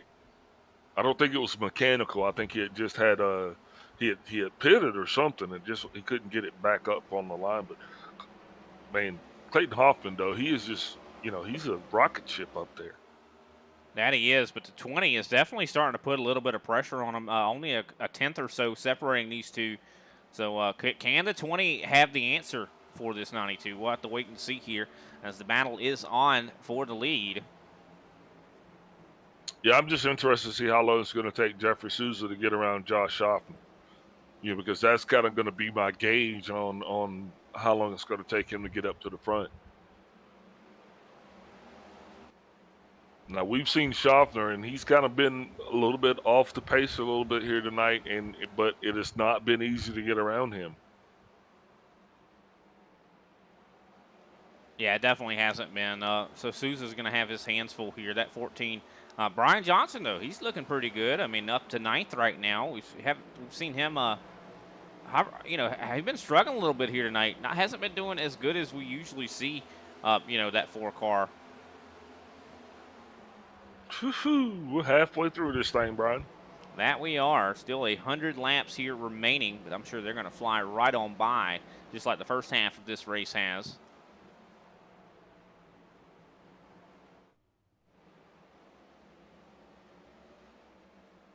Definitely has been a lot of accidents, though, that have really, really thinned this field out a lot more than you would expect. Usually at a short track, you see guys get damaged. I mean, usually it's not race enders, but tonight it has definitely been, this is a fast short track. Yep, the 14 now going to drive right by the 50th Schaffner. That's going to put him up now into 7th place.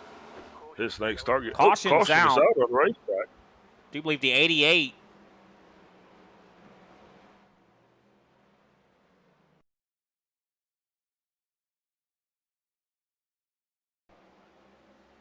See the 88 here. I do believe he was the definitely involved in this caution. I'm not sure exactly what happened. I think maybe some contact with him in the 31 could be. We'll have to see here. See the 77 right there on the back here of the 88. 31 goes, oh, look at that. Yeah, the 77 just goes up high and turns the 88. Nothing the 88 could have done there.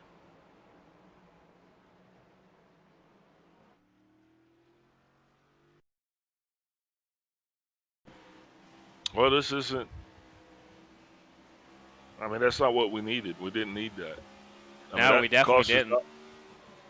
It's not going to do a lot of people any good, but looks like we got the 20 at least is coming down pit road. Not sure what that's about. The 117, half the field is pitting. So now, if my calculations are correct, I'm going to kind of take a quasi stab at this. Yeah, they might possibly be within the pit window to make it. Yeah, I mean, it definitely could be the case. It's going to be close. I think that if you're going to want to try to make that, you're going to have to really, really be saving. I think that, but it is in the realm of possibility. I think it's possible. Some of those guys that are those that are really good at saving gas, they could find themselves, making something happen while everybody else might not think they can make it. So this is going to be a nail biter. But let me also put this. Let me throw this at you. They understand the importance of pitting under caution to get tires and fuel. Because a green flag pit stop at Richmond, it's really going to be a bear if you're trying to come in and get 4 fresh tires and a tank of gas, Brian. All right, so this is an interesting little fact here. The top 5 haven't pitted in 23 laps. Everybody behind them, 6th on back, has pitted and are on probably fresh tires here. That means that top 5 is going to be sitting ducks in a lot of ways. I don't know. I definitely would not be feeling very confident if I was top 5 because 23 laps is a lot of time. For those tires to be worn out, and you just have to hope. No. Time out. We were the same exact predicament in stage 1, and you said it was too soon to change tires. So, I mean, that's exactly what those guys just did. They just looked at it and said it's too soon to change tires. With only 23 laps on our tires, we know we can do at least double that and then some without actually having any problems. And I don't think Clayton's really concerned about it, right? The other guys are going to be a buffer for the field to get through to get to Clayton. By the time they get to Clayton, if that even were to happen, they would just see him drive off. I think. I don't know. That's just me. I don't know. I mean, my thing is, I mean, this is much different than that stage, because of the fact that there is a possibility that you can make it. The thing is that this top 5, they're gambling that there's going to be another caution. The rest of these guys that pitted, they're gambling there's not. So it's just really going to come down to the dice throw. Who's going to have made the right decision here? I mean, that's just really what it all comes down to. Think about it like this too, especially if the caution doesn't come and these guys have to make green flag pit stops, and the rest of them don't. So I mean, that's going to be a huge hit. Yeah, because they all got 4 tires and fuel under caution. That just makes it easier. 100%. It's hard to do that. Hard to do that under green flag conditions at Richmond, bud. You're going laps down when you pit here. That's just something else to keep into consideration. And then once these guys go back green because the lights are off, it's going to be 92 to go. So they will actually be able to make it on fuel. Just wondering if they're actually going to be able to hold those tires together. Yeah, that's going to be the real question here as we enter the Geico restart zone. Green flag back out in the air. Yeah, the 76 did not get the launch that he needed, and that kind of backed up the 20 in the cars behind him. But Clayton Hoffman was on there. I mean, he waited exactly to the right moment, and now he is gone. If we see the 31 of Mark Sanchez. Yeah, I think the 31's actually the newest tires right now. Him and the 20, they are the newest tires at the front of the field right now. So those guys, keep an eye on them. They're going to be driving forward, I would assume. But actually, I mean, the top 5 here are looking pretty good. I mean, they don't look very slow. Surprisingly. 20 laps is not. I mean, Souza into the wall. Jeffrey Souza into the wall. The 7 barely gets by him, and I was just getting ready to say the 14 and the 50, Souza and Schaffer were running side by side there, and I think Jeffrey just got into the throttle a little bit too much, and that just kind of sent him bouncing off the wall a little bit there, Brian. Yeah, luckily that did not cause a caution, but it definitely probably caused a little bit of damage to that right side of that. Oh, it definitely hurt his feelings. I'll tell you that. The Schaffer now is pulling up onto the back of Mark Sanchez. Schaffner trying to look for an inside pass here on the 31. I just think it's been underutilized here tonight, though, using that top side to pass. I think that seems like the place to do it, but a lot of guys seem like they're afraid to try it, like they don't think it's going to work. I mean, I think you got to take what you're given and then just make the rest happen, right? But you know how it is, though. I mean, now. a lot of times we see the guys with that outside of the box thinking. Those are the guys that make positions up. Those are the guys that make passes. But it looks like Schaffner was able to still get by, and now he's up to 8th place. Yeah, these guys got to get some separation so they can gain some speed, because otherwise, the more they sit back here and race amongst themselves, they're doing two things. They're wearing out their tires, and they're allowing that lead pack to get away. And they're going to negate any advantage they would have had if they burn their stuff up before they get there. Plus, they still got 80-some laps left in this thing before it's over, Brian. Look at Wayne Grossi. Grossi able to get by Mark Sanchez. He is now going to be making his way up. Yeah, but he's getting split both ways. He's got the 31 high and the 48 low there, a little 3-wide action there as they're going to come by. And just like that, here comes the 14 of Jeffrey Sousa, Superman action. He's going to get into the side. Here we go. He got into the side of Grossi. That definitely isn't going to make that 14 run any better again. Yeah, that was another hit on the wall there for Jeffrey Sousa. Just did not have enough room. I mean, these guys, 3-wide is almost an impossibility at this track, it seems like. Every time they try to do it, there's not enough real estate. They did it 3 times in a row. They did 3-wide 2 times in a row. And then, but they still made contact. You're right. Yeah. Every time they've done it, they've essentially made contact.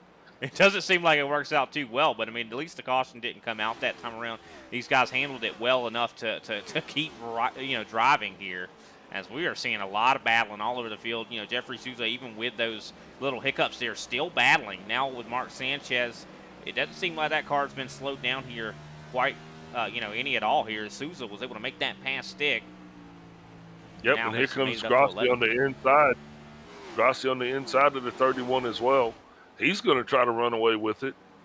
And like you said, Grossi off the pace earlier. Now he found whatever, he needed to get running, and now he is on his way. The 31, though, Mark Sanchez, really out to dry there. He's going to lose several positions. A lot of lap cars actually running by him now. Yeah, you see Al Kozlowski there, the 77 of Greg Bartlett. Looks like, Kozlowski was for position, though.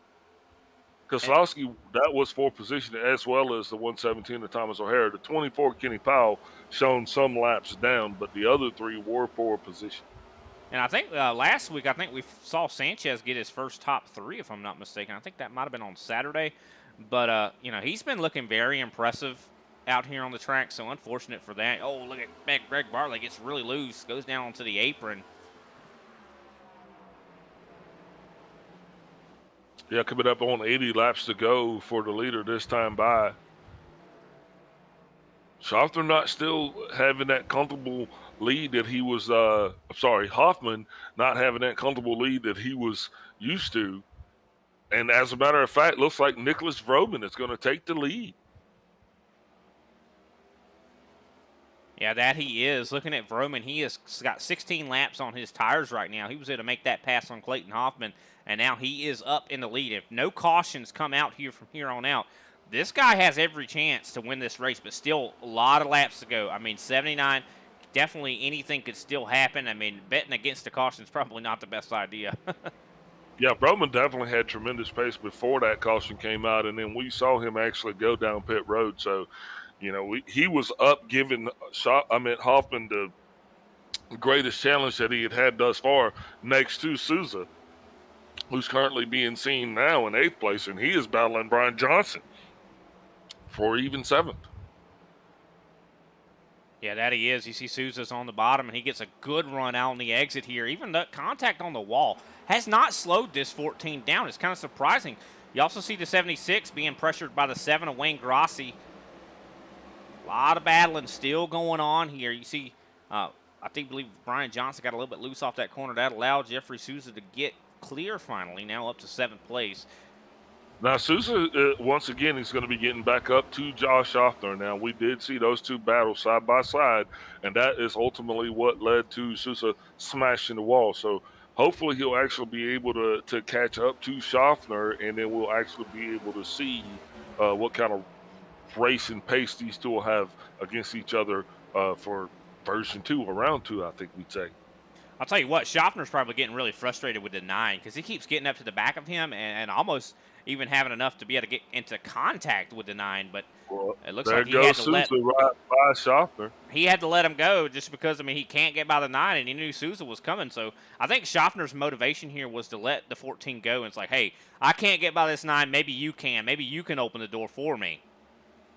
Yeah, and we've seen that happen before, too. Lucas Abreu never, ever going to be the easiest guy to pass, right? And he's got his teammate right there with him, Renato Tamburini. Tamburini goes high, though, and he loses 2 paces, and he's not really seeming to worry about it too much. But here comes the 14, and he's going to slide right by the 9 of Lucas Abreu, and guess what? That's going to put him all the way up in to 4th place. Yeah, see, I think that's exactly what Schaffner was thinking. He was like, apparently these guys are letting Souza go. So, I mean, they're not letting me go. So, he literally, the door opened for Schaffner. He was able to benefit off of that competition, if you will. Yeah, absolutely. Wayne Grassi now is going to be pulling up alongside of the 35. So, the 35, Renato Tamburini, now is just going to find himself tumbling down the order. Is he might actually be out of the top 10 next time he goes around by the line. Something, I think, you know what it is, Big Al? These guys are on older tires. You see Lucas Abreu, 46-lap-old tires. Tamburini, 46-lap-old tires. All the guys that are passing them only have 24 laps on their tires. So that 20 extra laps is starting to really, really add up. Well, and they're all going to be in the same place again because they don't have the luxury of just going down there changing tires. So everybody out here is going to get to the point where they're going to have 40-plus laps on their tires. And they're going to have to stay out there and make it work, though, because that's going to allow them to drive a little bit faster for a little bit longer when they come back out. As we only got 70-some laps left in this thing. Oh, no! Al Keselowski turns the 117 to Thomas O'Hara. That just was not good.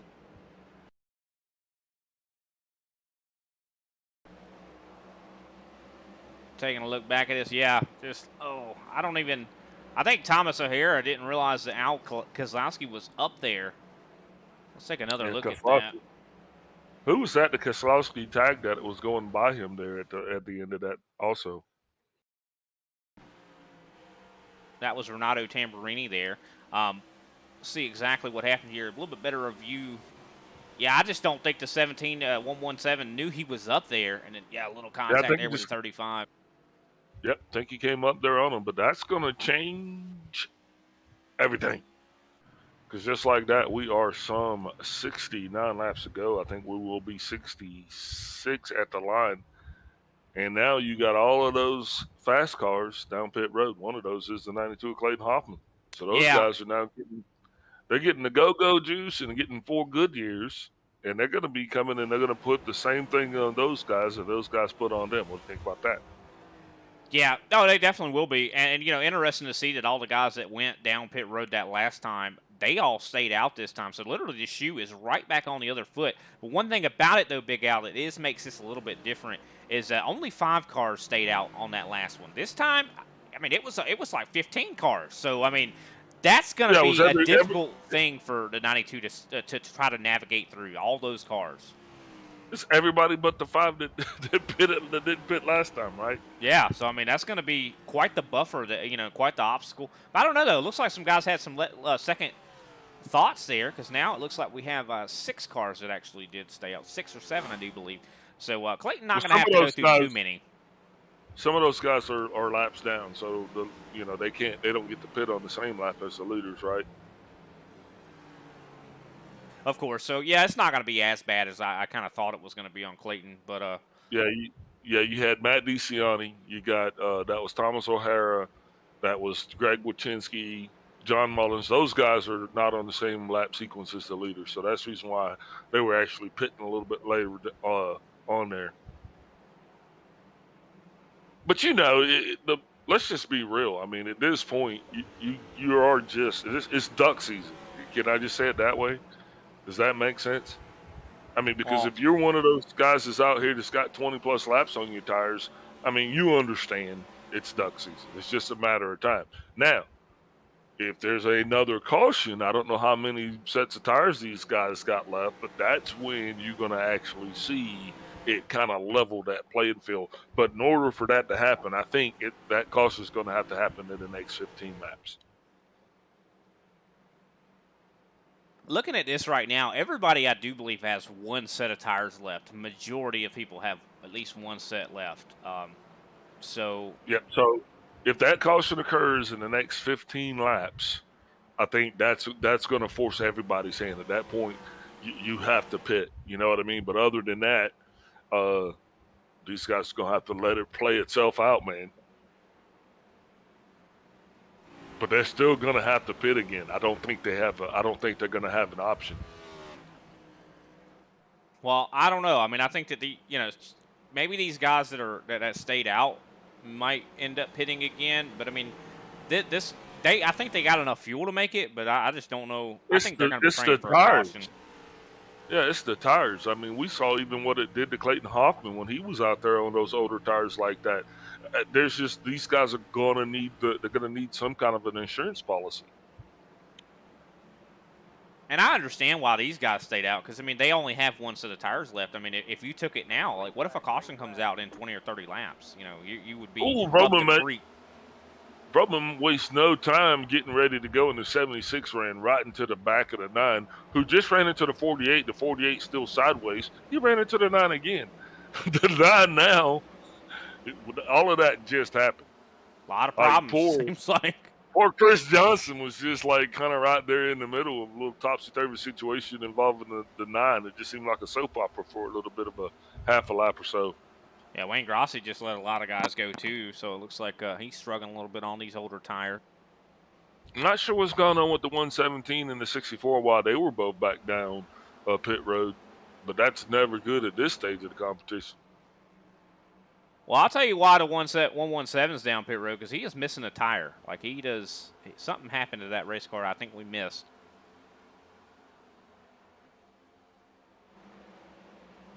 I will say, though, the one of Matt DeCiani is back on the racing surface. Of course, he's 16 laps down. Glad to see he got that machine fixed and is back racing here. You see the 9 on the inside of the 50 of Josh Schaffner. He makes that pass look easy. You can see the difference in the tires right on your screen. Yeah, and I'm going to tell you what. Nicholas Roman right now realizes that Clayton Hoffman is like right behind him. So he understands that it's duck season. Yeah, I mean, it's the shoe on the other foot. I mean, Clayton is getting his last laugh right now because, I mean, the 20 was able to fight to get around him earlier when he had newer tires. But now 92's like, hey, buddy, I'm about to give you a taste of your own medicine here. As you see the 92 right there on the back. The pass is going to come right here as he looks on the inside. I do believe the 20 is going to have no choice but to give it up here. And look at JC Nobrega. He has really got a lot of steam right now.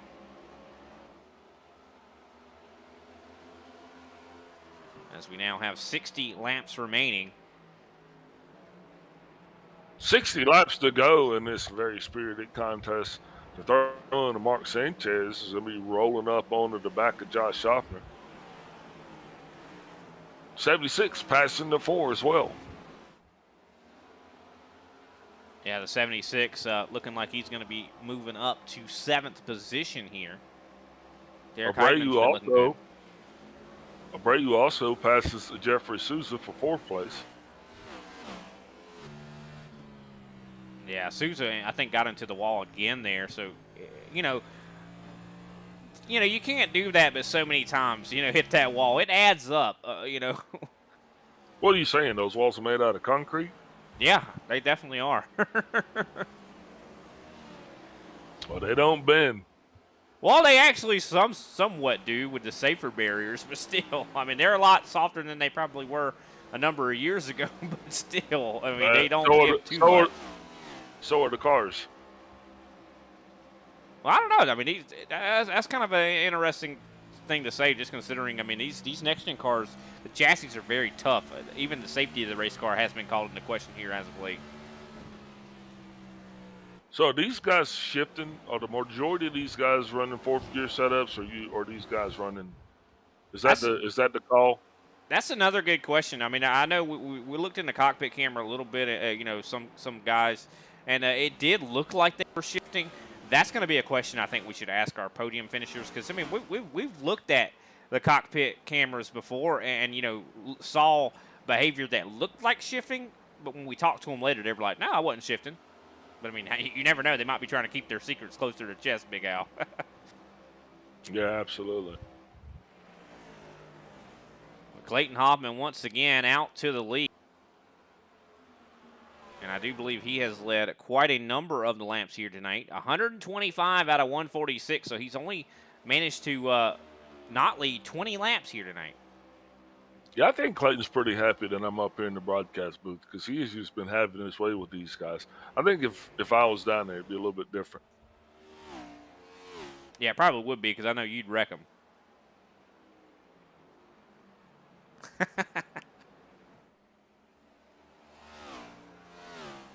It's my lie. I can tell it how I want it. Looking at lap times, though, JC Nobrega looking really, really good. I don't know. I think could he catch up here? I mean, JC, we talked about it earlier. I talked about it earlier about him, you know, hasn't had really a breakout day. You know, has been having a really quiet day. Haven't talked about him a ton, but, you know, now he's gotten himself into the conversation majorly. He's sitting up there in second place right now. You know, Lucas Abreu, he's sitting in third. I mean, that, you know, that whole team is looking really good here tonight.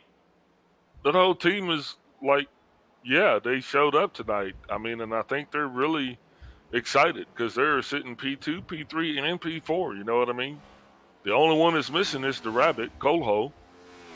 Danny, Coelho has had some bad. He has had some bad accidents too. I mean, he was involved in that 3-wide accident we saw earlier.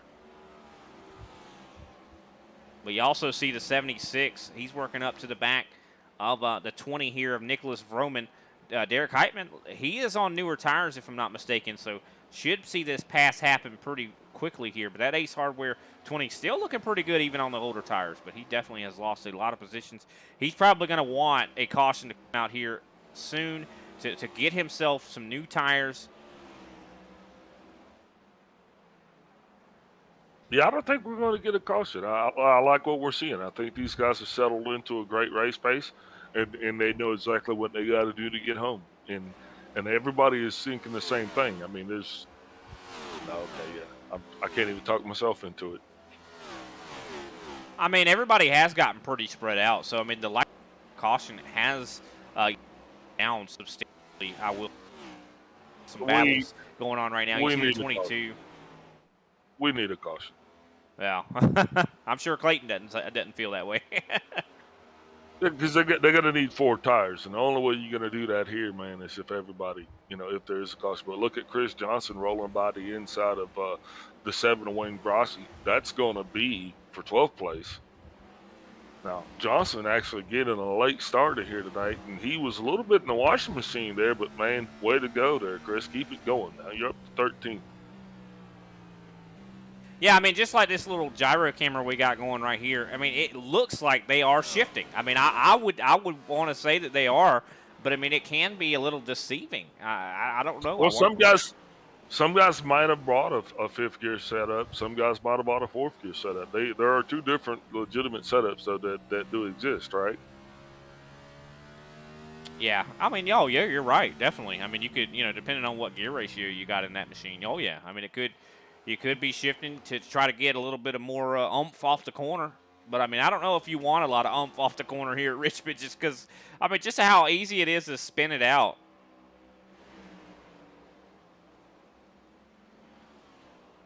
Clayton Hoffman, though, with a 7/10 of a second lead here on JC Nobrega. Lucas Abreu, he's about 3 seconds back from this battle. So, quite substantial. I mean, really, there aren't a whole lot of close battles here on the racetrack right now. Nope, with 44 laps to go, we're just sitting here waiting on the location of this accident that's going to take place. You do see Greg Bartlett. He's kind of fighting right now with Wayne Grossi. But these guys are soon going to be going a lap down. Now, this is going to be a scary situation for Clayton Hoffman. When he gets up to this, we talked about it earlier how big lap traffic can influence the results of a race at a track like this, and I think we're getting ready to see that, especially because these guys are fighting side by side. If I mean, Clayton's getting closer to putting Kenny Powell another lap down. Of course, Kenny Powell is actually, I do believe, 16 laps down, so it won't hurt his race too much. But yeah, you got the 5 to 77 and the 7 that are all enthralled here in each other, and they've been going at it here for quite a while. And no matter how you slice the pickle, Clayton Hoffman is going to happen upon these gentlemen. And when he gets there, I mean, somebody's going to have to make some decisions, and hopefully he'll have more options than they do choices. Yeah, I mean, I'm sure JC's looking at this, licking his chops. He thinks that, maybe something could happen because of this. If Clayton gets caught up with some of these guys, maybe not an accident, but just at least slowed down enough that JC can catch up to him, then maybe the game is on, as we're now going to have 40 laps to go next time by.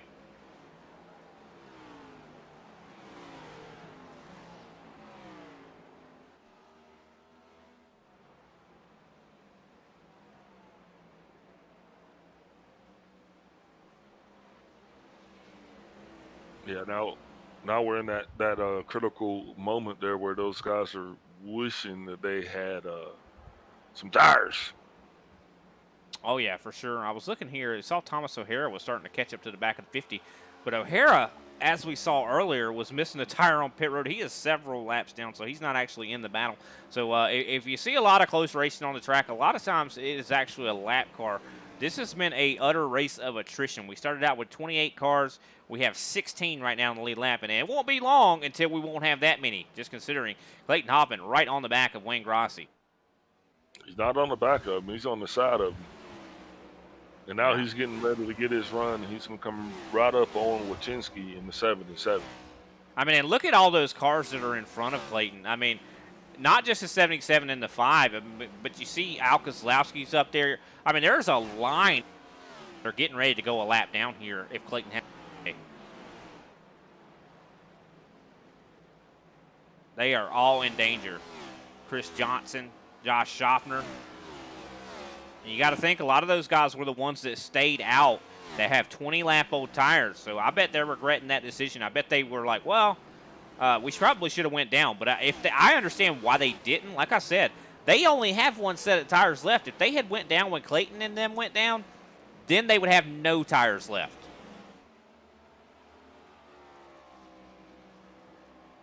Yep, those guys are, they're playing the hand that they've been dealt. Yeah. Essentially, that's, we talked about this too, though. You have to stick to your strategy. You can't get wrapped up about what everybody else is doing. You can't worry about what Clayton's doing because your team came here with a strategy that's going to work for them. And if that means staying out, then you stay out, Oh, yeah. No, you made a decision. Yeah, let us second guess you. You made a decision. You have to live with that decision. I mean, that is what, you're grown, folk. You're grown. You made your decision to pit. Don't worry about what Big Al says about you because, you're not going to get it right by him anyway. Oh, this is what I was worried about. Green flag pit stops looking like they're starting as the 4. Brian Johnson now slides on down pit road. Interesting call for him to go down pit road. And this is what I was talking about, though. 34 to go, though. It's time. Yeah, I mean, I don't know. I mean, I guess he's going to end up going, he was probably going to go a lap down either way, just considering Clayton Hoffman. Yeah, those guys aren't going to be able to stay out there and battle on those. They're not going to be competitive.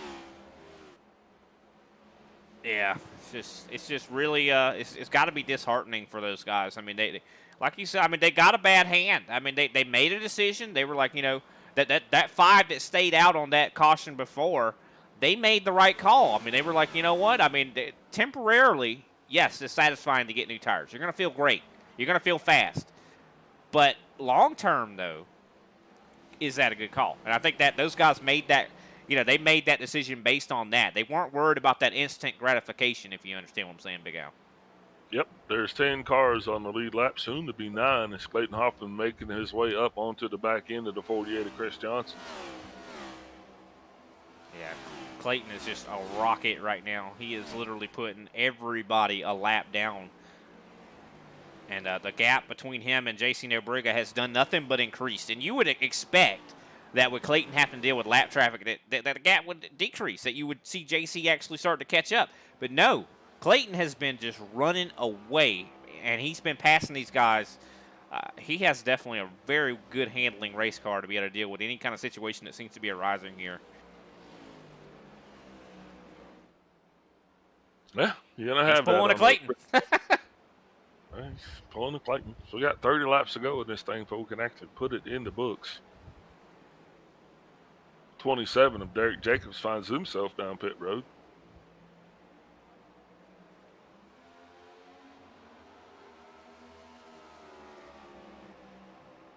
And then there were 10.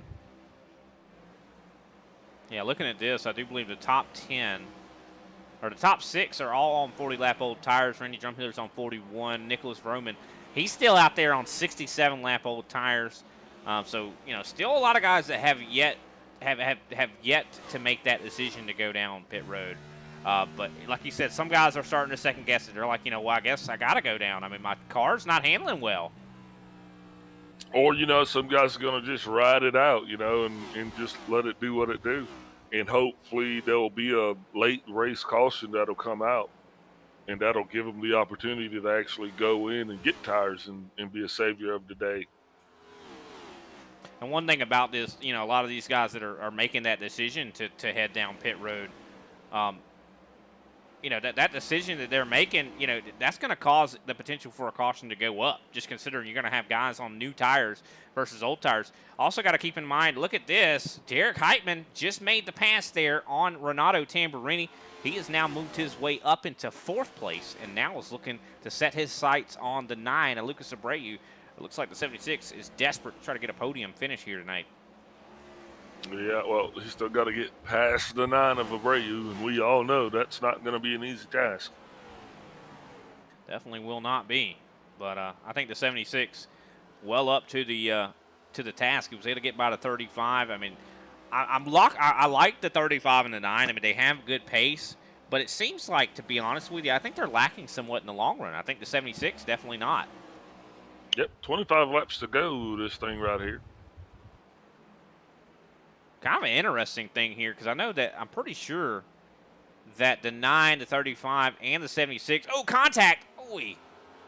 That was almost a bad day right there. The 76 does get clear. But what I was getting ready to say, the 76, the 9, and the 35 are all elite racing drivers, which makes me think they're not all. I mean, you would think usually that they're all on the same, kind of car setup. But it appears that maybe they're not. Maybe they have something that's kind of like, catered to them. Could it be the case? And the 76 just seems like he's got a better, longer run. It also even could be that, this is a track to where it's easy to overdrive and burn that equipment up. Could the 9 of the 35 have been burning it up, and the 76 has been taking a little bit easier?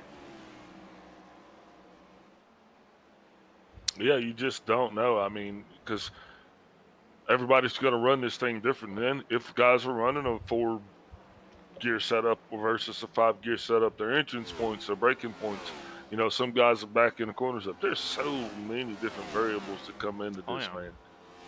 Yeah, you're right. I mean, and if you're in a different gear, to where you're downshifting to get that little extra oomph on the exits, that could cause more tire wear. I mean, just because of the fact that you're going to be squealing those tires a little bit more and leaving a little bit more rubber on the pavement to get that a little bit of an extra launch. So, I mean, there's advantages and disadvantages to whatever you do in racing. And, it just is, racing's all about weighing those variables. See the 20 of Nicholas Vroman. He's also trying to work his way forward here, trying to catch up here to Randy Drumhiller. Drumhiller's been having a really good day here so far, sitting in 7th place. Definitely a really solid finish. Yeah, that would definitely be a great finish for that team, as they have not had the best luck here in this series. But hey, a top 10 for anybody, though, that'll give you a lot of reason to grin, because that's a lot of biscuits there, Brian. Yeah, that it is. And it does look like Derek Heitman, like I said, has worked his way up to the podium, but can he catch up to J.C. Nobrega? Nobrega's got about 3 seconds on him, I do believe, but Nobrega is falling back fast, as he actually has 6.4 to get up there to Clayton Hoffman. Hoffman now there's only 10 drivers that are still in the lead lap. Jeffrey Souza going to be the next one to go a lap down here, as he is, I do believe, really close to Clayton Hoffman right now.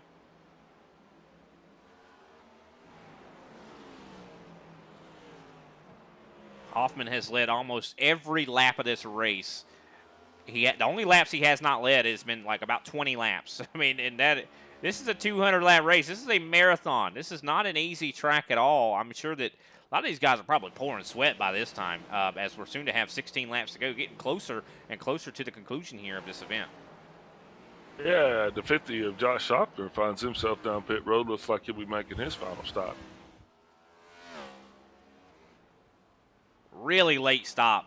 These guys are, they have got to be kicking themselves. I mean, there's got to be something that's making these guys have to stop. It's got to be tires or something here, but it looks like Schaffner's sitting down pit road still. Could he have a penalty or something?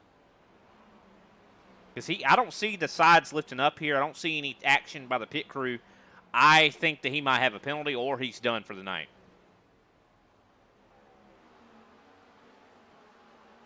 Definitely interesting there. Unfortunate.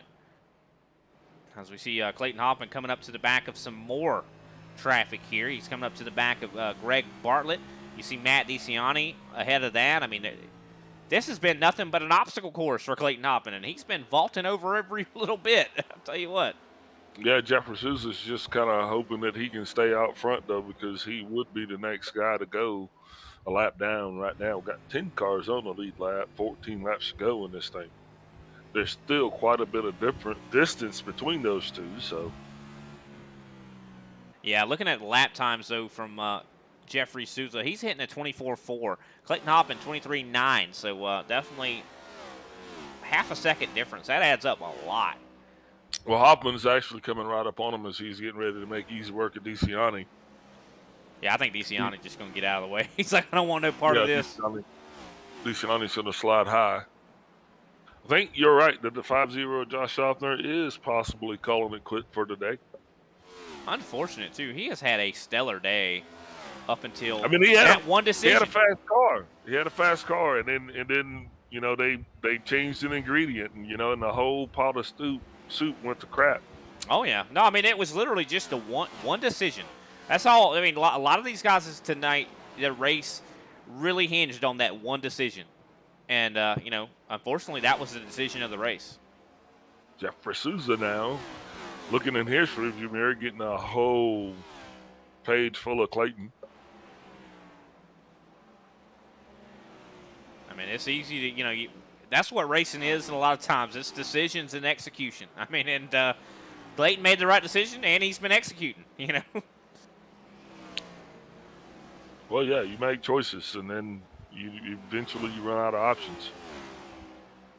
That is it, and here comes Jeffrey Sousa, now a lap down. There is only 9 drivers on the lead lap now. It looks like Mark Sanchez is going to be the next up on the chopping block here.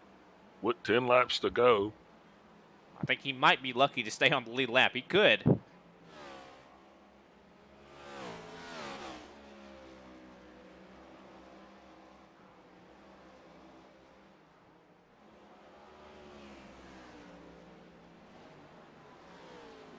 Derek Heitman, though, has got to be definitely trying to give everything he can to catch up to the 12. Don't think he's going to have enough time to get it done. Yeah, I don't think so either. I think there's a little over 2 seconds in between those drivers. Unfortunate. Heitman running about 2/10 faster than J.C. Nobrega right now. So Heitman's running some really good laps. I mean, the only person that's really besting Heitman's laps right now is Clayton Hoffman. I mean, I think really Heitman has the second best car here tonight. Unfortunately, kind of easy to debate against that just because of the fact that a lot of the fastest race cars here tonight got in an accident. Yeah, some of them did, definitely. As the 44 of Randy Drumhiller is going to be trying to do everything he can to keep the 35 of Renato Tamarini off his hide. Now, Renato Tamarini was another guy that was actually up front a lot tonight. And, you're right. We did see a lot of guys that had tremendous pace. Obviously, nobody that had the pace of the 92. But, yeah, there were definitely a lot of guys that did show some tremendous speed. It was just obviously not meant to be tonight. Now, we could see a battle come to fruition here. Nicholas Vroman, he has really started catching up to the back here of Lucas Abreu. I think he might have just enough time here. Looking at his lap times, 24.054 versus Lucas Abreu. He's about 4/10 faster than Abreu. I think he's got just enough time to make this interesting to battle for the top 6. Now, Roman was another guy who definitely had a fast car, but like you said, he was one of those he was not one of the 5 that made the best decision right there, so that possibly cost him. But who knows, man? It still could be another caution coming out, as we are 5 laps to go on this thing. And the 92 of Clayton Hoffman now is going to best the 31 of Mark Sanchez. That's going to leave just 8 cars on the lead lap. Yeah, I really thought Sanchez was going to be able to stay on the lead lap there. Unfortunate for him that just did not last long enough, as only 4 laps to go, soon to be 3 to go. This thing is winding down very quickly. Now, you see the 22, Danilo Coelho. He's right there. I mean, Clayton could put him a lap down too. I mean, this is insanity. I mean, over 2/3 of the field are a lap down or more. This is going to be one for the resume here for Clayton Hoffman. I'll tell you that, Big Al. 2 to go here. And this will, if he wins tonight, this is going to make his 7th win of this season. That is, no one's close. The 20 of Broman still doing what he's got to do. Yeah, you see Broman right there. He's trying to make any advances that he possibly can. Clayton Hoffman will be taking the white flag his next time around. Yeah, this is the final lap here of the race. The 20 is running out of options here. He's got to. I don't think he's got enough time to get past that 9. And there it is. That is the finish. Clayton Hoffman, your winner here tonight for the Papa John's 200. J.C. Nobrega finishes in 2nd place. 3rd place, Derek Heitman. 4th place, Randy Drumhiller. 5th place, Renato Tamburini. 6th place, Lucas Abreu. 7th place, Nicholas Vroman. 8th place, Danilo Coelho. 9th place, Mark Sanchez. And rounding out our top 10, Jeffrey Souza. That's going to put Brian Johnson in 11th with Chris Johnson in 12th. Keselowski Al-Type in 13th with Wayne Grossi in 14th. Greg Bartlett takes on 15th. Derek Jacobs 16th. Matt DeCiani in 17th. Kenny Powell in 18th. Thomas O'Hara in 19th. And Greg Wachowski rounds out to the top 20. 21st is going to be Josh Schaffner. 22nd, Joseph Lester. 23rd, John Mullins. 24th, Carl Dodson. 25th, James Oxford. 26th, Andrew Griesbaum. 27th, Joey Preby. 28th, Paul Olson. Look at that. Clayton Hoffman burning it down out there. You can tell this one is definitely a special win for him. But let's go ahead and take a quick step away, get a little bit of word from our sponsors, and we'll be right back with your post-race show.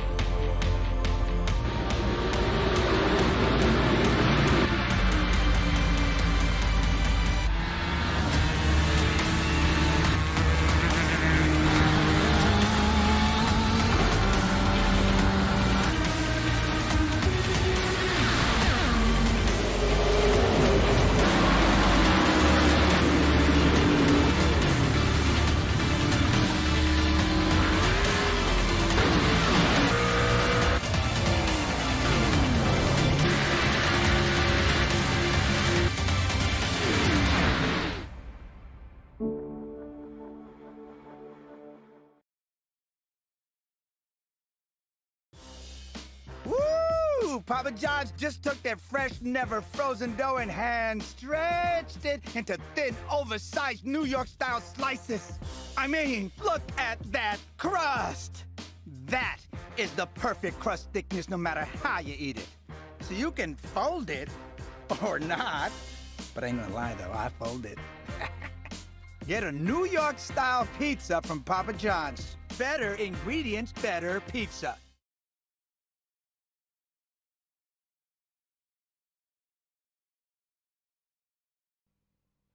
Welcome back, ladies and gentlemen, to our post-race show here for the Papa John's 200. We got in the booth Mr. Derek Heitman, our 3rd-place finisher. It seems like you fought really hard to come up here and talk with us there, trying to get by, I think it was Lucas Abreu, if I'm not mistaken, or definitely a great job to you, man. How are you feeling?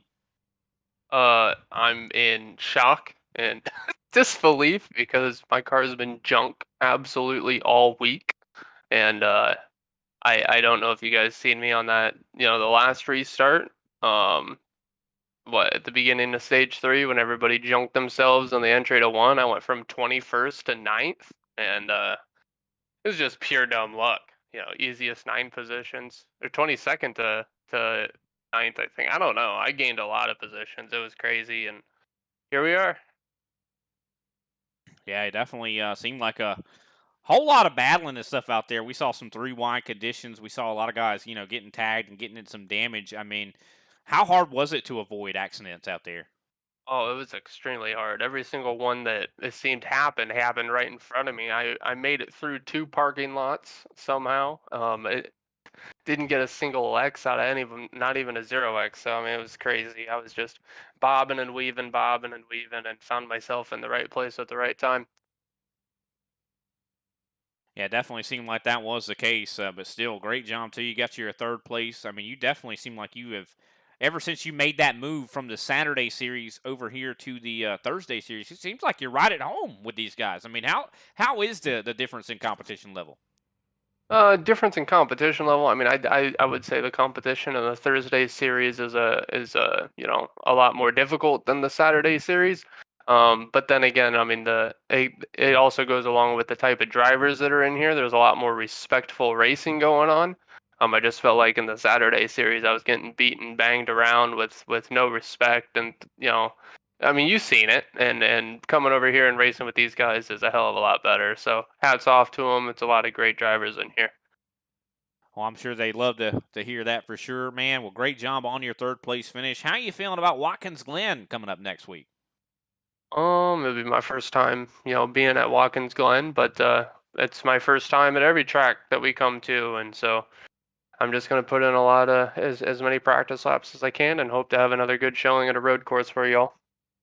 Oh man, I mean, I just clicked in my mind what you were talking about. I know you've only been on iRacing for just a couple months, isn't that right? Yeah, going on 5 now, I believe. I mean, definitely very impressive the way you've been able to figure, this out. Definitely a lot of just natural talent. Well, great job on your 3rd place once again. Who can we shout out tonight for you? Shoot, I mean, just shout out to the league, really. I mean, Kenny for putting this on Thursday nights. It's a blast. Gives me something to look forward to. I'm going to give a shout out to Clayton. He's had a dominant car all week, whether it be in official races to this league. I mean, golly, he's just absolutely a machine, unbeatable. And then of course, first and foremost, shout out to my EPI teammates on the track for racing around with me and helping me keep an eye on what my pace should be. Yeah, definitely, man. Excellent work to you. We appreciate your time, and we'll see you at Watkins Glen. Thanks, Brian. That is Derek Heitman, the 76, and our 3rd place finisher here tonight. Next up, I do believe Big Al's going to have JC Nobrega, who finished 2nd. Hey, JC, and I do believe you're going to have Danny with you. You guys hear me? Yeah, man. Hey, man, you guys definitely had fast cars tonight. So what was it like? Did you guys think you were going to be up front, or did it not work out the way you kind of hoped? JC, o Big Al perguntou se a gente estava com os carros rápidos hoje, se a gente achou que ia estar na frente para a vitória e como é que foi a corrida. Boa noite a todos. Eu não estava muito satisfeito com o ajuste do carro, mas acreditava em um bom resultado e o meu ritmo de corrida me surpreendeu no final. Mas por pouco eu não perco a posição. Estou muito cansado e mais feliz com o resultado. So, good night, everyone. We are not totally satisfied with the setup this week, but we are working every day to improve it. But the car is fast, but not enough to take the lead or the podium. But the race and the accidents took me here, and I'm very happy with that. and we are very, very tired. Everybody's tired. This track is amazing how we've been tired all the race in the end of the race. Yeah, so JC, you started 20th, had to drive through the field, so obviously that might be the cause of being a little bit tired, but it still gotta feel good to come in second, right? Ele perguntou que mesmo largando em 20º, apesar de ter cansado, estava bem porque você ainda conseguiu alcançar um pódio.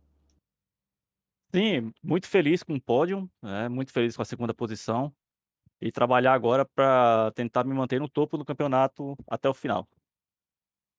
Yeah, very, very happy with the podium. It's very hard to escalate the field, but we are already thinking in that next week and thinking in the championship. It's very good for championship the second position. Yeah, absolutely. So speaking of next week we're going to a road course that seems to be a little bit more in you guys' wheelhouse. Well, yeah, everything is, but you guys feeling more confident about next week's race than you were tonight? Mais confiante para a semana que vem, que é road course, do que hoje? Tivemos bons desempenhos nas pistas de road course, vamos tentar em Watkins Glen repetir o resultado, repetir o desempenho. Historically, we have good results in road courses. Hopefully, it will be continued. So, is that training? Go to the track, take the setup, and train to next week. Yeah, because last time we ran a road course, I think you guys actually ended up taking yourselves out or taking each other out. So, what do you guys think about the league, though? You guys actually having fun over here racing with the? Is the league competitive enough for you, and you having fun with the Thursday night series? Nóbrega, ele perguntou se a gente está feliz com a liga, o que a gente está achando, se está competitiva para nós a liga. Ah, não, isso aí tu até pode responder isso pela gente. Estamos muito felizes em mostrar como um brasileiro pode correr, né, em representar o Brasil numa liga tão conhecida como a ISCA. E estamos felizes com o resultado, estamos felizes com toda a liga. No, so because we are very, very happy with the league. It's very, very competitive, and the most the big thing is it's how Derek said, it's a clean races. We know every race have a incident, a race incident, everything, but it's a clean league. Everyone it's race very, very hard, but for us Brazilians, it's a wonderful experience race in a American league. You got no guys like everyone here. It's been so pleasure to race here, and congratulate to Kenny and all of you to bring it to us. Well, hey, man, we enjoy having you guys as well because it adds a whole nother dimension to the racing that we get to experience here on the ISCA. So, with that said, man, who are we shouting out for you guys this week? Aí, Nóbrega, agora são os agradecimentos. Thank you guys. Thank my sponsors, my team, you Race BR, and my sponsors, Real Drive, Stream Sim Race, M7 Help Volantes, Motorbull. Well, JC, Bud, I don't know if you can understand what I'm saying, but congratulations to you for getting it done, starting in 20th, bringing it home in second. Congratulations to the whole team. You guys are looking super fast in practice, man, and we can't wait to see you guys again next week out there at the Glen at Watkins, man. Joe, with that, you guys have a good evening, and thank you for your time. Thank you. Thank you all. Gracias. Yeah, that's they're speaking Portuguese, not Spanish. But next up, we got our winner here tonight, Clayton Hoffman. Excellent work to you, man. I think you led every lap but 21, actually, to be specific. We saw some very interesting pit strategies going on out there on the track. Decisions really. That was what came down to who won this race. I mean, there was a caution that came out. Some guys pitted, some guys didn't. Did you think that was going to, really weigh that much? Yeah, here, like you get 15 laps on your tires. It's a massive difference. So yeah, I was kind of shocked with how many people pit under that first caution in the final stage. Just because I put you down to one set for about 100 laps. So yeah, pit strategy kind of just worked in my favor this week instead of against me like last week. So yeah, just really came out pretty fortunate there. Yeah, I definitely understand your frustration. Last week I think you got fourth place if I'm not mistaken. Was that correct? Or I think actually 20th. 20. That's right. You got involved in a wreck at the last bit there, and unfortunate. You led the majority of that race. We even kind of talked about that a little bit in the booth tonight, talking about you were going to lead a lot of this race here tonight, but it really comes down to what happens there towards the end, and apparently it just went your way. And tell us a little bit about the lap traffic too, because you definitely had your fair share of dealing with lap traffic. Really, I mean, when it comes down to lap traffic, I mean, you just got to kind of know who you're racing. Some people are gonna just pull up for you, others aren't, and I mean, a lot of these guys just pulled up for me in the corner, and if it was there, I have my car set up to where I can roll a lot of center speed, so I could just roll right on by and clear them on exit all the time. So it wasn't too bad. The way you have to drive, or the way I drive the track, at least, I try to drive in control as much as I possibly can, especially if I don't. It's not like a short run, so usually, I mean, dealing with lap traffic, I might lose a little time, but I had such a big gap, it really didn't matter tonight. Yeah, that you did. Excellent work to you. I know that not a lot of people were able to really put any pressure on you. We saw Jeffrey Susan maybe a little bit earlier put some pressure on you. We saw the 20 able to put a little bit of pressure on you. But you seemed like you definitely had the fastest car here. Like, how much time did you spend preparing for this race? Or maybe not just this race, but maybe on just, Richmond in general? Uh, I mean, we probably spent about a week working on the set, pretty much from the time this race last week ended. Kind of started on the Richmond car. I think I might actually started before that race, just because I was kind of just waiting, impatient. But yeah, we put in a decent amount of time. Got some great advice from Caden on the team. He just kind of described how he drives the track, and he's really good here. So kind of worked from what he told us, and we kind of optimized the line here. So we don't run the same line or the same driving style as I think a lot of these other guys do. So it keeps us fast on the long run for sure. Yeah, it definitely seemed like that was the case. And one thing I actually wish we'd asked a couple other guys, but when we had a question, was there any shifting going on there for you tonight? No. Set was just a straight up second gear set, but Second yeah, gear? What? yeah. It's Huh? it's weird, but it's really good for restarts. It gives you it gives you a pretty good advantage on Starting in first and then switch to second and just stay there? Oh yeah. Wow. Yeah, you don't have to shift two more times going into one, so it just gives you an advantage because you only shift once. I'm so glad I asked that question because that is nuts. Man, that is crazy. Well, you did a great job here tonight. You led more laps than anybody else. I mean, this has got to be feeling pretty good considering I know we're coming up on the end of the ButtKicker Cup season. And you are the points leader. You only had 2 points in between you and Matt DeCiani before we came into this race. I'm sure it actually quite a bit extended a little bit because DeCiani did not have the best night here tonight. How do you feel? Do you feel like you're going to clinch this championship? I don't know. I think it's still kind of up in the air. We still got several races to go. We got Daytona to go, and that's kind of a wild card race that anybody can win. So, I don't think it's clinched, but I do think that I have a good cushion now for sure. Well, how are you feeling about Watkins? You mentioned Daytona. Watkins Glen's coming up next week. I don't know how much practice I'll put in for that. I should be able to come away with the top 10 though, and that's all I really will. I think I need. I think Darlington's going to be where I'll come out of the gate strong, for sure, though.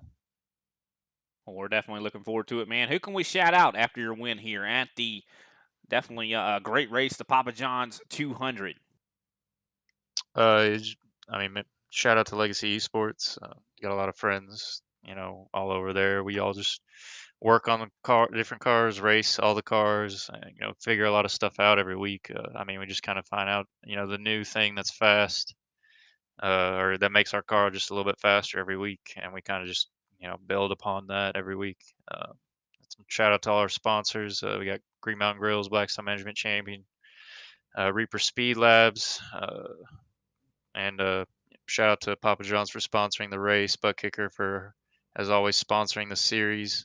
And thanks for you guys in the booth. All right. Well, we definitely appreciate your time, Clayton, and we'll see you next week, man. Thank you. That is Clayton Hoffman, our winner here tonight. Definitely put on a clinic. We actually coined the term now. Instead of saying we put on a clinic, we'll just say he put on a Clayton. But great job to him for sure. Big Al, any final thoughts here on tonight's race? Yeah, Clayton should just be glad that I was up in the booth instead of down on the track. But other than that, man, I think it just, I think it did what it needed to do. It was a great race. I want to thank all of our sponsors again, the ButtKicker as well as the ISCA. And wow, man, thank you too for being up in the booth with us. It was just a overall good show. It definitely was a very exciting race, and I don't know if Clayton should take that as a threat or not. If I was on the track, like you wouldn't want me to be there. I don't know. I don't know if we should. I think old Big Al might be threatening somebody over here, but either way, what a great race it was. Definitely exciting from start to finish. We saw a lot of definitely some good highlights for tonight's race for sure. But with that, I do believe that draws us to the conclusion. Make sure you tune in on Saturday. We're going to be at the, about the same time. Go live around 9:15 p.m. Eastern Standard Time. The green flag will fly around 9:30 or so. So make sure you tune in on Saturday. We'll be right here at the same place, Richmond Raceway, for the same exciting action, even some of the same names and faces. Definitely looking forward to it. But with that, I do believe that draws us here to the conclusion once again. And thanks everybody for tuning in, and we'll see you next time.